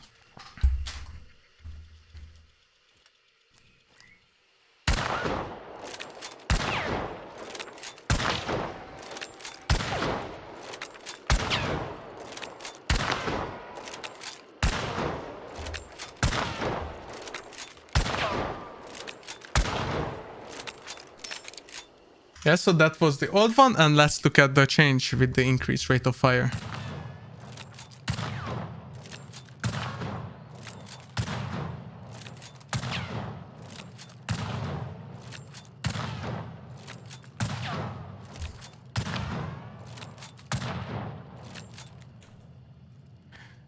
Yeah, so I think the change on that is quite obvious, and it just feels better, especially if you shoot that much, like in the video. That 20% really adds up. But let's look at hip fire or shoulder aim and the old version. That was... I think you mixed up the names there or something. Yeah. Because before, I think it was also with the iron repeater what you showed. Yeah, let me just find... okay, the correct one. Yeah, so this is the hip fire, I'm sorry.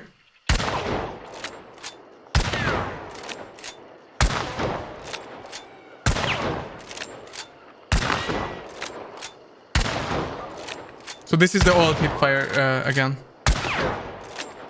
Then show the new one in comparison. And here's the new one. So here it's much more clear now. Yeah. So ignore the videos from before, the context now, shoulder aim. So this is like the 20% faster now between this and the previous video. I think that's like the best comparison there. I mean, again, best thing is to just try this out. Let's not hurt the people with more gunshot sounds. It's quite a lot of ammunition in that weapon.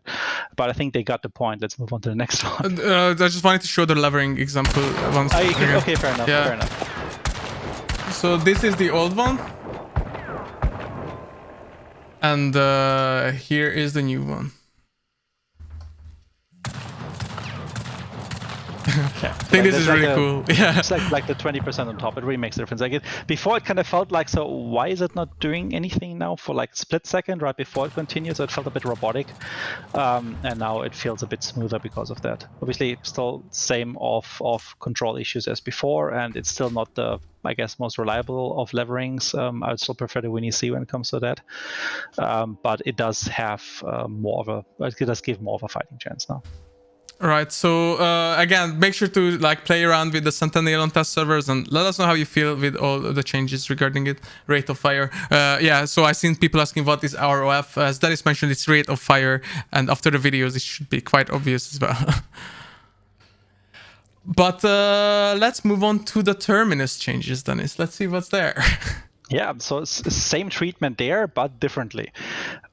So with the terminus, we've been focusing primarily on the reload rather than the shooting, because the reload was actually what made the whole thing feel very slow, hard to control. It was like taking ages to put like a new shell in, even with the cycling mechanism not being the most modern, right? Like it has its flaws, like it still felt like it could be just like speeding up a little bit because it's like a life and death thing here.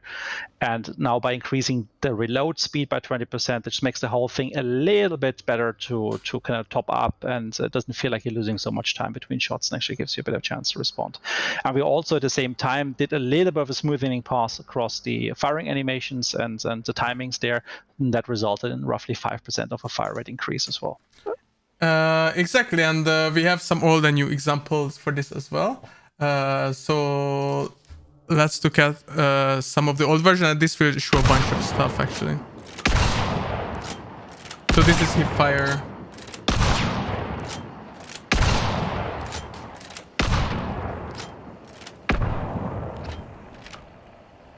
And then the reload, obviously. This is as currently on live.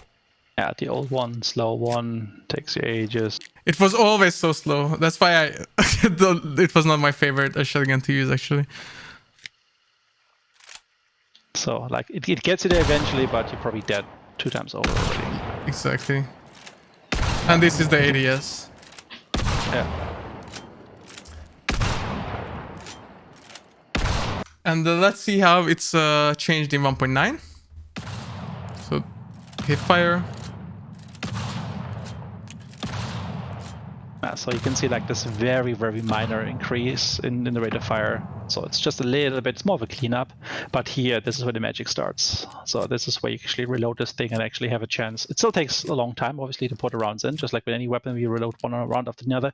But overall, it feels so much smoother. Like it feels like the weapon is actually doing what you want.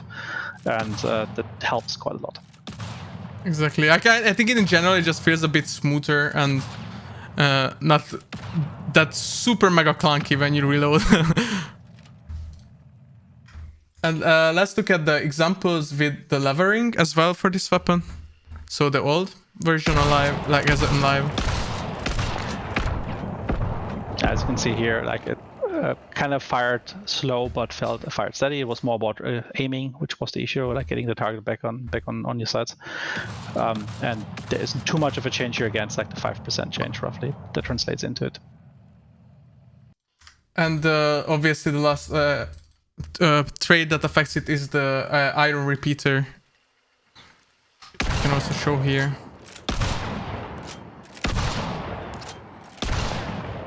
This is the old version again. Yeah. And here is the new on 1.9.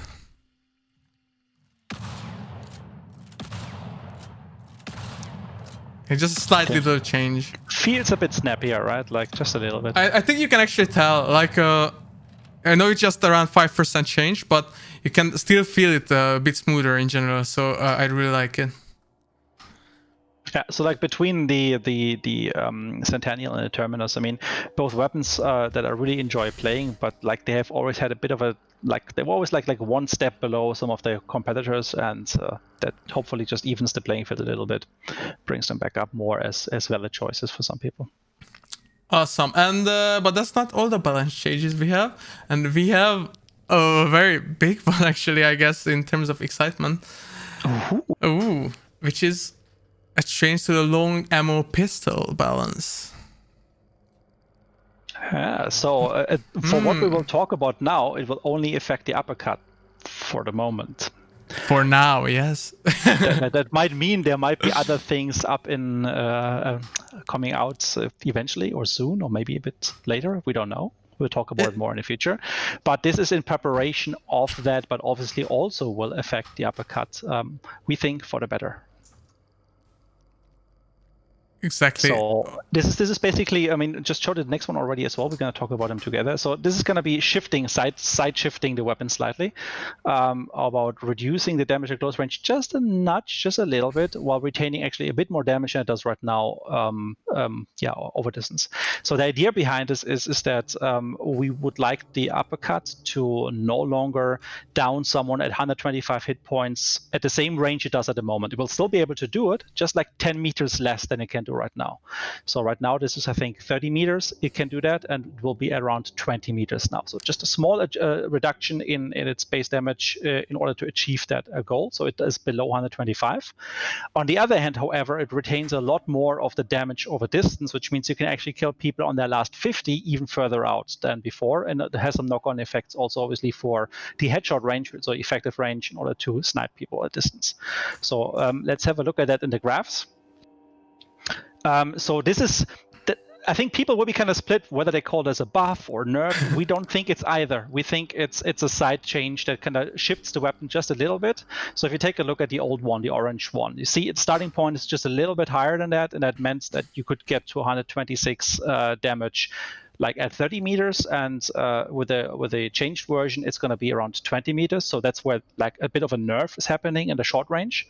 Then again, over distance, you can see the long ammo actually retains that damage a little bit further out. So you see it staying over 50 damage for quite some time before dropping down. And then eventually, obviously, whether it's 19 or 12 at that long distance doesn't matter that much. But there is a knock-on effect if you go to the next one. Which is the headshot range, is that because of the way the curve is adjusted, and obviously headshot damage being higher, it has an effect on the effective range. Effective range is basically the stat that tells you at which range can you do a headshot, like one that kill 150 hit points dead. And you can see right now is that you are gaining quite a few meters with that to 115. So that's basically the weapon becomes more of a pocket rifle further even, because it actually extends the range of the weapon quite a bit.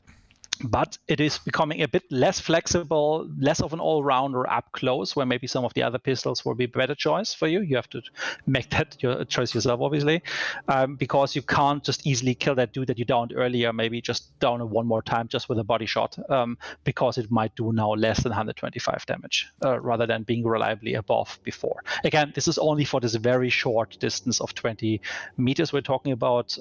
So within that, everything is fine as before. Only after that, will it not be enough anymore to down the guy that has lost already a small chunk. Yeah, and again, just to mention it slightly, it is basically to give place maybe for something that will come maybe one point. Yeah. So the preparation of this, you can already see, like it's about like moving the uppercut into a specific direction, moving it into what it shouldn't do, etc. And yes, as Bence was saying, like this is in preparation for something that we can talk about more in one of the next streams, I guess. Exactly. Yeah. Awesome. And again, just test it out on test server and let us know how you feel about this change as well.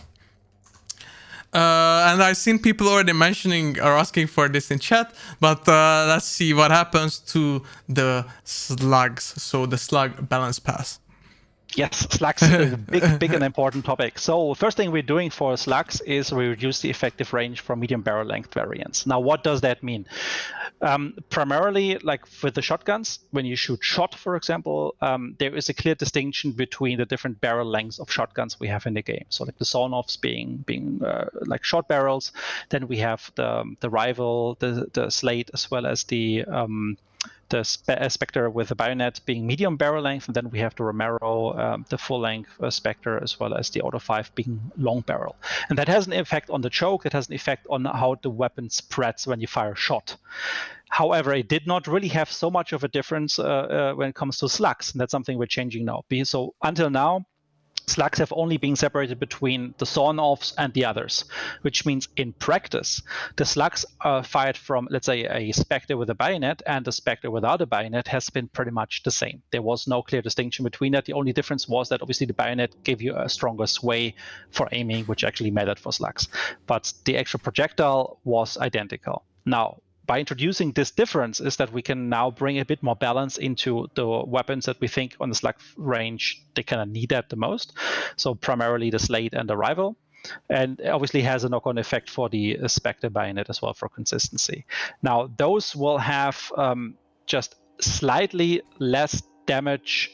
That means less one-hit kill damage at a distance. So you will have just chop off like a meter or 2 or 3, depending on the weapon, compared to their full-sized versions. So that means they kind of sit like 2/3, I would say, roughly from the Zornovs towards the full-sized ones, when there should definitely be a noticeable difference for how Slugs will then operate with these weapons. We also adjusted the damage multipliers to require more precision to hit the upper torso. Now that means basically that you can't score so easily anymore a kill by hitting the lower torso. So you will have to be a bit more precise. You will have to hit the upper torso. Keep in mind that if an arm is blocking, it still counts as a torso hit, right? It's a system we have for a couple of years now. But the lower torso hit zone alone is meant to no longer do this at the same range. So obviously if you're close enough, fair enough, but at a distance, at one point you will have to hit the upper torso in order to get a reliable one-hit kill. So precision matters a little bit more for them. It's less easy to just like hip shoot and then hope for any torso hit to do the job. You now need to be a bit more precise. I see a lot of happy people in the chat for you, so that's good. Yeah, I like happy people. We do like them. The last thing is actually a reduction in the spare ammo count as well, where we drop down the extra ammunition for when you carry Slugs by 30 to 40%. So that means depending on the weapon, it's rounded up. You might lose like 2 or 3 extra shells of Slugs compared to what you have on live. So in combination, we feel that this will be quite a nice balancing approach of getting the Slugs a bit better under control. They're still powerful. They're meant to be powerful. It's basically like a caliber 50 or more, like musket shot coming down your range. It's quite a big thing. And it's powerful and it's meant to kill. If you were to build realistic Slugs, you basically wouldn't see different to rifles, I guess, in the game at the distances that you fight with, except for precision maybe being different. But since it's a game and we want to make sure that shotguns and rifles each have their own place, and the Slugs kind of cannibalize in both camps a little bit. This approach of how we established Slugs in Hunt is something we still want to hold on to, but there was some balancing needed in order to make sure this whole thing is just better distributed and fair distributed and overall more consistently applied. So tell us what you think about that one. Again, on the test server then, once it goes there. It's easy for us to do further adjustments, but first we want to see how this one goes, and then if there's any feedback from your side that we should move in one or the other direction with it. So this one time we ask everyone to play with the Slugs and just see the changes, let us know how you feel, and obviously we always read your feedback on all platforms and we can make changes according to how you feel about it as well. But I think a lot of people can agree with it that this is a good direction for sure, and it has its own place now a bit better. Yeah, give it a try. Yep, and let's look at the poison changes that we are adding. I like that. This is the only slide in the presentation with a like a green header. I have to go for the style then. That's fair enough. Yeah. So for poison, it's basically a similar change as we've been doing to incendiary bullets in the past. Is that for poison bullets, so that excludes, for example, crossbow or any area effect stuff. They just use the same damage as the normal ammunition does. So you still have the handicap of not being able to penetrate walls because they kind of like burst on impact, right? But it gives you a chance to kind of play with the silenced weapon as if you had the normal one, just as you can do with the incendiary versus the normal one as well. So makes the whole thing hopefully a little bit more interesting for PvP, specifically since some of the weaker weapons like the Winfield, etc., like you really felt that damage nerf compared to the basic ammunition. So this should just help at least stand your ground in a fight. Obviously, if the guy is smart and uses cover, you're still at a disadvantage, just like you're with some of the other special ammunition types. So I think this is just a very small change, but it's also a good and healthy one. I really like it because now I will play Sparks a lot more with custom ammo, so it's a great change. That was it for the poison change. So again... Yeah. Just one thing. So systemically, obviously, since they have more damage, it also means AI might die a few meters further out, right? As it uses multipliers to kind of like calculate the total damage based on hit location, distance, etc., right? So if there's higher base damage, it also means that you might kill things at a further damage out, further range out a little bit easier. But we're talking just about a few meters. So someone asked, so if it can't penetrate, how does it deal the same damage? Maybe just like explaining that. It's the poison. It's the poison that does the damage. Exactly. It's just from a gameplay balancing perspective, we wanted this to be a PvE ammunition in the beginning, right? And we never really had a chance to really push this into the meta because people always eventually will fight other players, and then they are disadvantaged if they commit to any of the poison weapons. So while it might be very good against AI, I mean, I think like Nagan Silencer with poison ammo is just such a bless when you just basically slice like through butter as you move forward. Like playing solo, like having dual Silencer Nagant with poison ammo for me just means I can remove almost any AI with ease that's getting in my way, which allows me to move fast, quickly, relocate. However, at PvP scenarios, like major disadvantage, and at least that is now from a damage output perspective is gone now. Yeah, sounds good. And also, we are also looking for feedback regarding this. But since we're already on this side, we also have some melee weapon changes, and we actually have them in 2 different categories. So the first one would be the stamina-based changes, meaning the changes were based on the stamina consumption of those weapons. And yeah, so one more heavy attack is now possible with a few weapons, such as the heavy knife and the saber. Yes, let's talk about them one after the other. So the heavy knife, one of the balancing things that we have been always trying to keep and maintain was the balance between the heavy knife and the regular knife. And one of the things that we used to kind of differentiate them with is that the normal knife can always do 4 heavy attacks, while the heavy knife could not. And while in general that approach was okay, it didn't really reflect the reality of how these weapons are being used, because the heavy knife actually is more effective against normal AI if you just use a regular attack. So you can just easily kill them with like slashes to like the upper torso head area, while the heavy attack is more used against like bigger threats. Now that left you at a severe disadvantage, for example, when you went up against like a pack of hellhounds with a heavy knife. Especially since we introduced like the throwing axe, which is kind of overlapping a little bit with the heavy knife as well. Well, it takes more stamina, but you can then throw it. Like it overall felt like the heavy knife is getting a lot of pressure from multiple directions now. So giving it one more heavy attack, so reducing the stamina consumption so that you can do one more heavy attack, felt like we actually opening a bit more room for that weapon. And hopefully we also see the numbers go up a little bit in terms of usage with it compared to how it is being played on right now. For the saber, it's a similar thing. However, the saber is more about like that.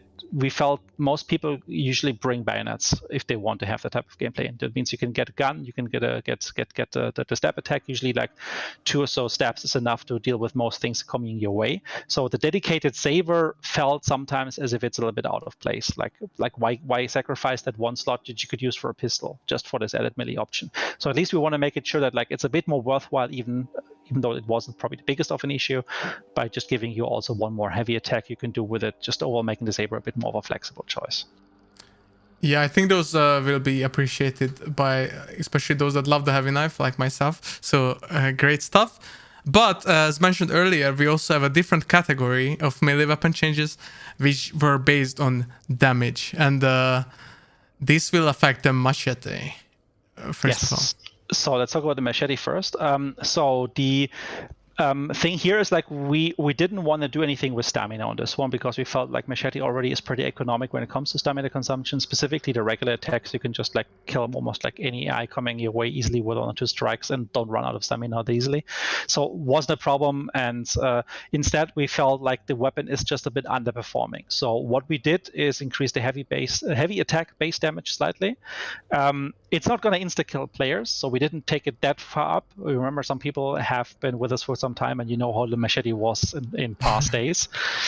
So we didn't want to go directly back to that. However, like before it was like 110, 120 damage to torso. Now it's like 135. It does the heavy bleeding stuff. So it's putting a lot more pressure on the players. But it also adds another change here to it, which is that you can now kill an armored in 2 heavy strikes. So this is similar to what you can do with a stab of a saber. That kind of means that the saber and the machete become a bit closer, just like the heavy knife and the knife are getting a bit closer. So it's more of a style question. Do you want the precision of the stab, which I think many people will agree was like the thing that really makes the knife stand out over the heavy knife for them, the reliability of the attack? Or do you want, like in this case, like the option to slash and hit multiple enemies at the same time, for example? Like doing heavy attacks against like a group of hellhounds usually means you can easily kill 2 of them at the same time. Yeah, So, this is awesome, and it really reminds me of this one guy named Fisk who always run around the machete. So hope we can see him back in the bayou too. yeah, I mean, it also means like, so for example, I have to admit to myself, I haven't been using the sickle for quite a while. There used to be like a heavy knife option, for example. I haven't used I have used quite a lot back then, but since the throwing axe came out, I've not used it. And I really like that one just because of just how awesome it feels to be using that sickle in melee. But I haven't been doing that for a while. So for me, for example, the changes on the heavy knife will definitely mean I'll try that one out. And with the machete as well, I definitely want to try out a couple things with the machete more, because I haven't honestly been using it quite a lot recently either. So I think it just adds a little bit more space to them, and rather than always going for the saber, which is what I did when I chose a melee weapon, I will definitely go and try out the machete more as well now. Yeah, that sounds really nice. But Dennis, it was not the only thing that got changed based on damage, but we have all the Talon variants. So the Talon, that's more of a bigger change, because we're kind of re-envisioning the Talon a little bit. So what is the Talon right now? Let's maybe recap that. So the Talon right now allows you to do, I think, roughly 5 or so heavy melee attacks, and it's a little bit more powerful than a machete, but it's usually not enough to kill AI easily. Like, it kind of underperforms, and it doesn't really do the trick for warranting to bring it along. Sure, it's not a bad attachment to have, but its role has never been really clear, right? It tried to do like multiple things, like target mobs, but then again also like try to take on the bigger enemies, killing players. Sure, that was possible with it. You could want to kill the players, but against AI it was kind of lackluster. So instead of trying to just tune a little bit with it, we have re-envisioned a little bit what it means. So it now acts exactly like a strike from the combat axe, or like the axe you can find in the world. However, it only has 2 heavy attacks possible. Now that means that you can basically bring it into a boss fight, for example, without having to look for an axe, which is, I think, probably going to be very handsome for if you fight Scrapik, for example, who stole all the stuff, right? But you can only do 2 attacks. The normal combat axe allows you to do 3 strikes before you run out of stamina. So if you didn't bring a stamina shot, that one definitely gives you options, but it is kind of limited. So what you do with it is now you kind of try to prime the attack, which you know is very slow and cumbersome, so it never really leaned itself very well to these like combo successive strikes. You prime it, you do your ambush as before. It still can kill players, but it does so a little bit more reliably now even. But you use that to like one strike an armor. You use that to go against the boss. Like, you don't use it against groups of enemies. This is where you go for your tool or your machete now or whatever. So it has a specific purpose. Can I re-envision it a little bit to be your pocket combat axe? Someone asked if now the Talon can break down reinforced doors then, like the combat axe with 2 heavy hits. Try it out on test server. Good answer. But it does more damage, which means door receives more damage. So yeah, try it out, guys. I think that's a lot of really cool changes to many of the weapons and melee weapons as well. And don't forget about poison. So check all that out and let us know how you feel about those. And with that being said, we arrived to all the new legendaries coming in 1.9. So I'll have some reading to be done here again.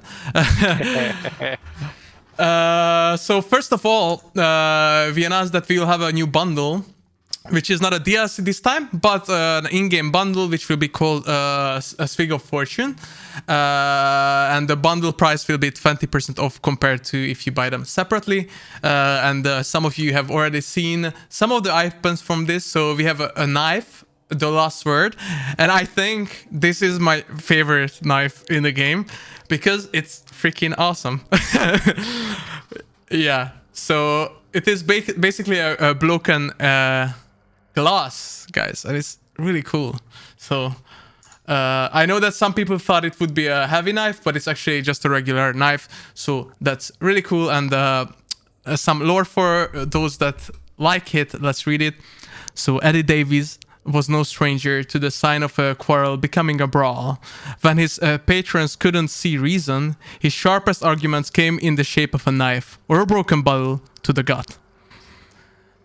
So yeah, I really like this one. This is really cool. I like how he left the lid in, right? Yeah, it's like there's also some blood next to the lid, so it's great. I really like the pain as well. You know, the committed one with like the little glass shard. This is like an even upgraded version of that with the broken glass. Really cool. And yeah, we have some cool shots so you can see it on the table in the bar where it belongs, next to all the bottles. Looks really cool. Then in the same bundle, we have a Winfield terminus called Burnout. So it basically is a terminus that has been burned, and you can see that it's like charcoal like on the side, and the like the end of the tail of the gun has been burned off completely, and it says, always ready to take on a challenge. William Carter was Eddie Davies' favorite customer. This Winfield terminus hand cannon took the brunt of when things went too far, plinking, double or nothing, and the only target left being a bundle of dynamite. So yeah, it apparently went very well for him. Yeah, from the sounds of it, yes. But it looks really cool though, like the outcome. I like it a lot. Yeah, and again, in the bar where it belongs, looking nice on the table. Then we have a regular Winfield skin, finally, which I've been waiting for quite a while. Really nice, a normal Winfield M1873 skin, the Red Martin. And this is also like this bar theme throughout the weapon, looking really sharp. So the infamous doctor, Red Martin, joked he was not so different from a barkeeper, but while he cared for the body, Eddie Davis tended to the soul. Pretty words were meaningless when he couldn't afford his tab, and Eddie went home with a new Winfield. It even has the dog Red Martin there. It's his gun, looking cool. I think quite a lot of people have been asking for a Wicker Winfield 1873, so this one is definitely going to be appreciated for that, I think. Yeah, agreed. Like me, one of them. Like I use the Winfield all the time with like high value ammo, so I'm really happy about this. Actually, really cool.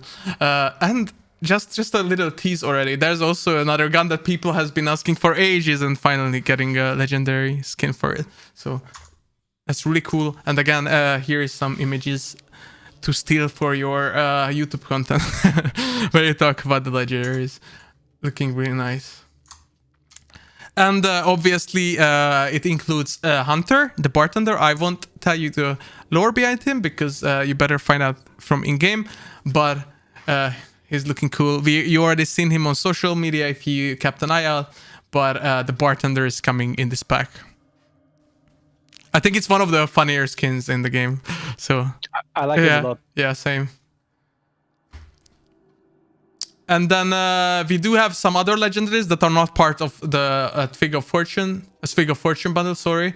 And all these are included in the black market. So you can either get them in the store for the regular price or each with 20% off in the black market on sale. And the first one is a birthday called Cassius. I hope that's how it's meant to be pronounced. And yeah, I kind of covered up parts of the text. I forgot to change it, but I hope I can still read it. So I think, is that Eddie? Ed? I don't know. Let's call it Eddie. When Eddie Cassius lost his home to destruction caused by bandits, he used the ruins to decorate this birthday MLE 1892 vehicle for his revenge. He gladly gave it up when he turned himself in after the job was finally done. So it's a new birthday skin. Awesome. Again, some pictures, like table renders of the skin so you can see it a bit close up. I think looking really cool. It kind of gives me some snake vibes or like origami vibes in a way. Like the way it kind of like winds us around there, right? Yeah, like, I think it's actually a pretty awesome thing. Also, it feels like it's a bit of a camouflage pattern almost, right, with the mosaic in the leftover. So I really like this one. Yeah, you're right. Yeah, exactly. Yeah, it looks like the scales or mosaics on the weapon, like, and the color scheme is like this green. Really cool. Then we have a Spectre compact called the Collins. Again, same thing. It's full Bloodborne price, or you can get it in the black market for 20% off. And it is said that dime novel author H. Collins borrowed his pen name from this gun, a gift from one of his most valuable sources for the stories he would later publish. And dedication to H. Collins is visible on the gun. Really cool one. Yeah, being a fan of the Spectre Compact myself, probably one of the 10 people out there who like it, I can really say this one is awesome. I like it a lot. Looking forward to play with it. Same, and I'm actually always a fan of like the golden, the black and golden designs in general. So really cool. Another picture from a different angle, very shiny. It's like simple and clean, but like really nice. Okay, we are almost there. We're getting a veteran marksman variant, the swamp song. The same rules apply here as well as before. And it has some really cool frogs on it. It's very, very cool. And we had like multiple weapons now with the name song in it, like siren song and so on. And this is the swamp song. So they almost make like a theme together. So you can keep track of your frogs. Yeah, exactly. The frog army seen on TikTok. I don't. That's a very deep cut. Sorry for that. But let's read the text for it as well. Mold and mud couldn't weaken this veteran carabiner marksman in rainforest, nor shall the decay in the bayou. Its scope still as precise as ever, and its adornments remind that death comes when it's least expected. Looking really cool. It's awesome. Like someone in the chat wrote froggerly, and I do approve. Froggerly, yes. We have silencerly, froggerly. Let's see what else. And yeah, let's just take a look. Actually, as you can see, the frogs are like 3D, so it's not just on the side, but it has like this depth to them. So these are actual frogs. Or they were at one point. They are a bit dry now, but they are still frogs. Yeah, so some other angles of the same weapon. And then this is what we were all waiting for. Yes, everyone been asking for it, so here it is. Skin for the veteran silencer or silencerly. Chat is going, yes, finally. Fate's Whisper. And there you go. Looking really cool. We like this one, especially like the silencer part in the front. Yeah, like the unique paint design over it, and then the cravings inside the wood. Just a really nice one. And let's read it again. Adorned with symbols of centuries past, meant to unravel the mysteries of the future. This veteran carbine silencer promises to seal its victim's fate whenever its barrel whispers. So I know all the people waiting for the silencerly. Finally, there is a weapon skin for it, so have fun with it. It's a great one. And again, some table renders so you can see it nicely with a nice hunt environment.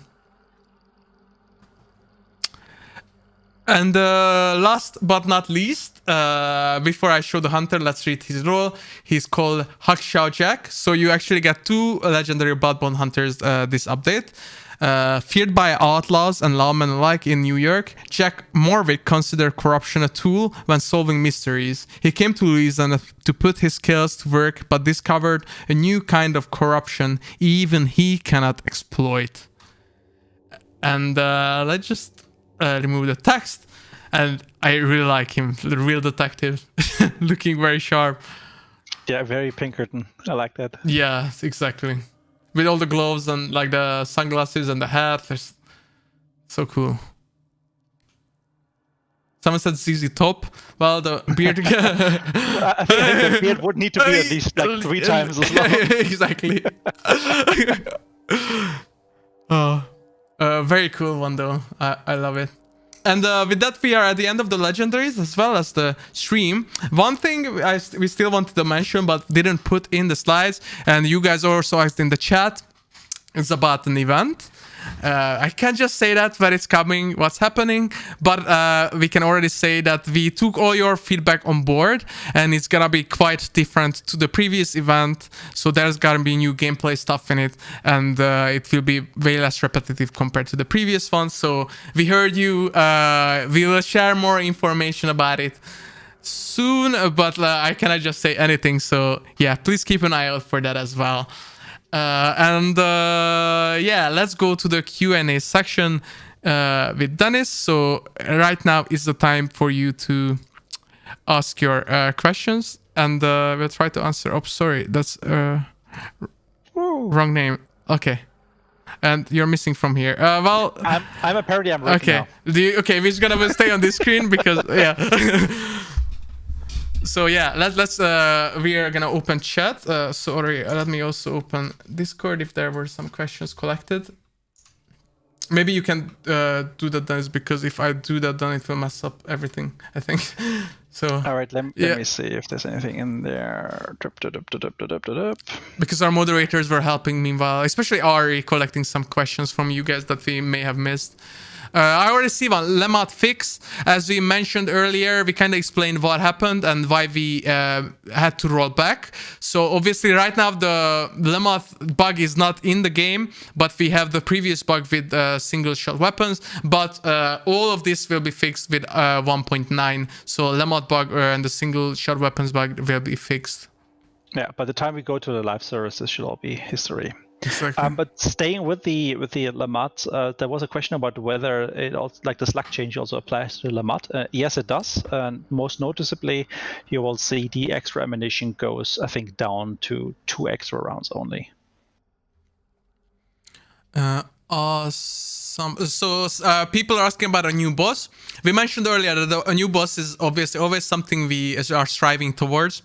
But I think Rick mentioned even today that something like a new boss or a new map takes at least 6 to 12 months of development. So more info on it later. We cannot just say anything yet, but yeah.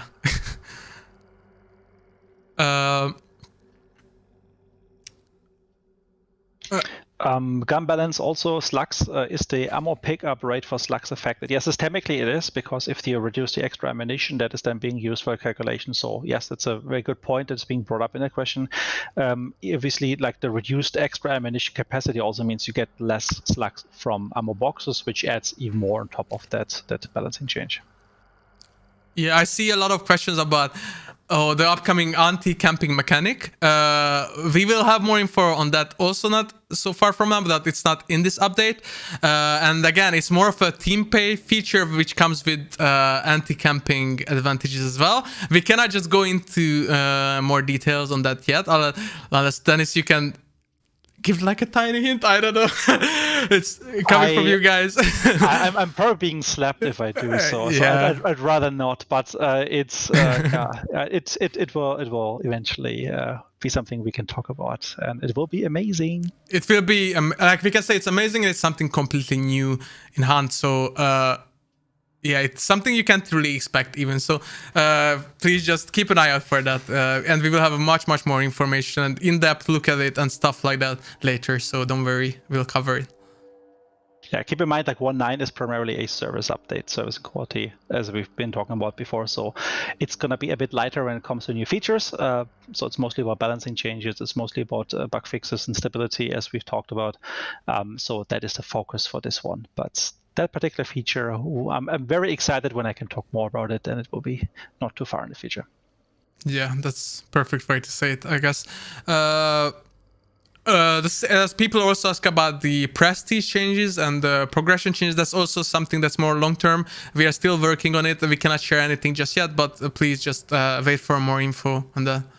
It was more of a longer-term thing for the year.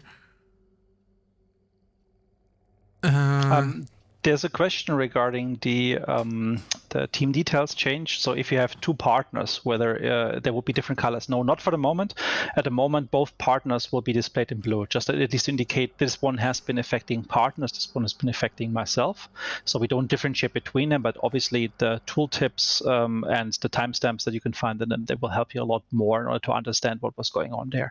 Also, something we couldn't really see in the example we've been giving earlier is, for example, when someone uses voice next to you or next to your partners, we differentiate there as well. So you will see like there's the speech bubble in blue if someone talked to your partner, and then we see it like in the regular way if you talk to you. So you can kind of see, oh, which was the guy who kind of shit talked my partner. You might be having an easier time now to identify which of the guys that was. So you don't have to rely on your partner to single him out, because at the moment live you just don't see it, right? Like it's only relevant to your own data. Awesome. I also seen a question about Billy's story. As we promised, Billy is coming back this year still. So that is still true. So please also keep an eye out for that. And the same to the question regarding Twitch drops. We also promised there will be more Twitch drops. So we cannot just share anything yet, but like it's still coming. Those are still happening this year, so don't worry too much. There's a question about the terminus variants, whether they are affected as well by the balancing change, so the reload speed, etc. Yes, they are affected in the same way. The Sawn-off version, for example, using this awesome new skin, will be just benefiting from the 20% reload speed and 5% fire rate boost, the same way as the regular one does. Perfect. I see a lot of people asking about the 2D replay. I don't know if you have any updates regarding that, Dennis.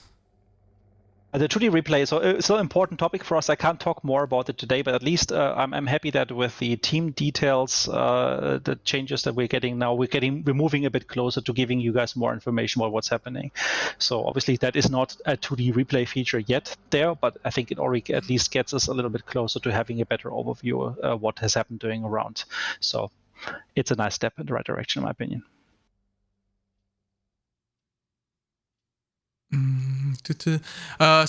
Everyone asking about the next gen version. So that is something we are still working on. We hopefully have more information for you this year still. But yeah, it's much work in progress. But didn't forget about it or anything like that. We are working on it. And that also the same thing goes to all of those asking about the DLSS support and those features. We are working on all of that. So. But as soon as we get closer to it, to not just drop out like time phrase right now, we will probably cover it in a video, a blog as well, to give you more information. Yeah, it's also like I see lots of questions about specific bug fixes here and there. I mean, once we can go to the test server, just make sure you check out the patch notes. As mentioned at the beginning, it's like one of the most extensive lists of different items in the patch notes for bug fixes. You might find a couple of surprises there. There's also a couple of things that we haven't talked about on the slides, for example, just to tease you a little bit more of what's coming actually. For example, with this update 1.9, you will see the weapons now in the hands when you look at your partner's outlines. So no longer have your partner awkwardly without a weapon in his hand aiming in the horizon, but he actually now has an outline around his weapon. So a very minor thing, but actually something which helps quite a bit for the atmosphere and just feels a bit more consistent overall. So look out for the patch notes for small things like that here and there as well. Another thing is interactions. For example, we have it right now on live that you can, when you have a live hand grenade in your hand, you can only open like doors and windows, right? Most of the other interactions are kind of like not possible during the time. This is something we've changed as well, which means you can now operate like, for example, a lift, like an elevator of some sort. You can do a couple other interactions you couldn't do before in order to make best use of your explosive. So a couple of things like that. Have a look at the patch notes once they are available to you, and then try things out in the test server. I'm pretty sure there's going to be quite a lot of bug fixes on the list as well that will make you guys very happy. Yeah, and since you mentioned the test server, I also seen a bunch of people asking when it is. We can say that we hope this week, but please just keep an eye out for announcements. We obviously always announce when the servers are coming back, and you will be able to see it on all our socials and stuff. And then you can, with that being live, you can also look at the patch notes. Then it's mentioned with all the other changes we haven't talked about and everything in detail as well. Yeah, I think we at least answered most of the questions that were very often asked right now. So I think let's leave it at that, unless you still see something you... Let me check, but I don't think so. Most of the stuff, either stuff that we've given answers to before already in previous streams, or things either we can't talk about right now, or that will be answered directly in the patch notes once people can have a look. Awesome. Yeah, so then the last thing I wanted to mention that we talked about in the beginning of the stream, the monetization explanation, the blog or video, as Rick mentioned, this will hopefully come this week. It's already recorded and it's being edited, so you can expect it this week, but if not, then next week the latest. So sorry for the delays. It was so much information to put together that we decided to make a video regarding this, but that should come out soon as well. Please, again, follow us on the social channels to keep updated about everything. We have a TikTok now, so please follow us on TikTok too. Subscribe on YouTube. We're putting out a lot of new content all the time now, much more videos and stuff like that. So It helps us if you like follow us, subscribe, just give a like. It really shows that you are interested in that sort of stuff as well. And yeah, thank you, Dennis, for all the awesome updates. It was fun to have you back here, and I hope to have you in some gameplay stream soon as well. We can certainly do that. Yeah, no, I have the easiest job here because all the cool people actually built the stuff. They're also delivering great work. So thanks to the team primarily. Wouldn't be able to do this without them. Thank you. Yeah, thank you, Dennis. Thank you, chat, as well. Thank you for everyone else on the stream. So again, Steffen, Tom, Rick, also Senia, who helped us work and is on vacation right now. Thank you for all the info and help. I hope you guys enjoyed. Please keep an eye out for the little teasers we kind of hinted over the stream, because it will come not so far from now. So that will be awesome as well. And have fun in the bayou in the meantime. Let us know how you like the update.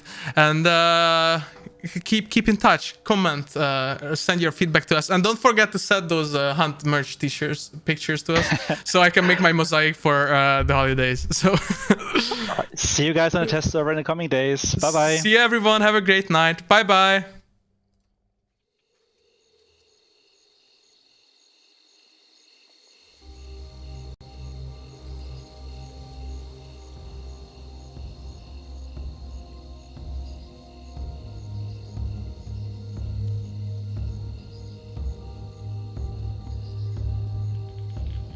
Dried her tears these 4 years gone, on my grave the setting sun. Be still, my dear, don't cry, for soon you will be at his side. Dark was the night, its wings were red, spread across the sky. Thousands dead.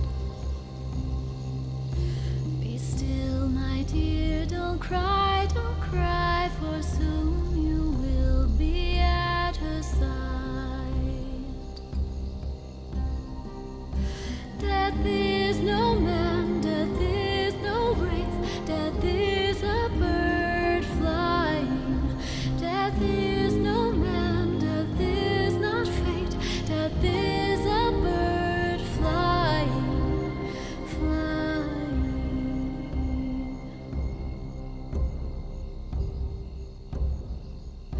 In that one night, 10,000 gone, I walked with them, we sang this song. Be still, my dear, don't cry, for soon you will be at her side. Dark was his face,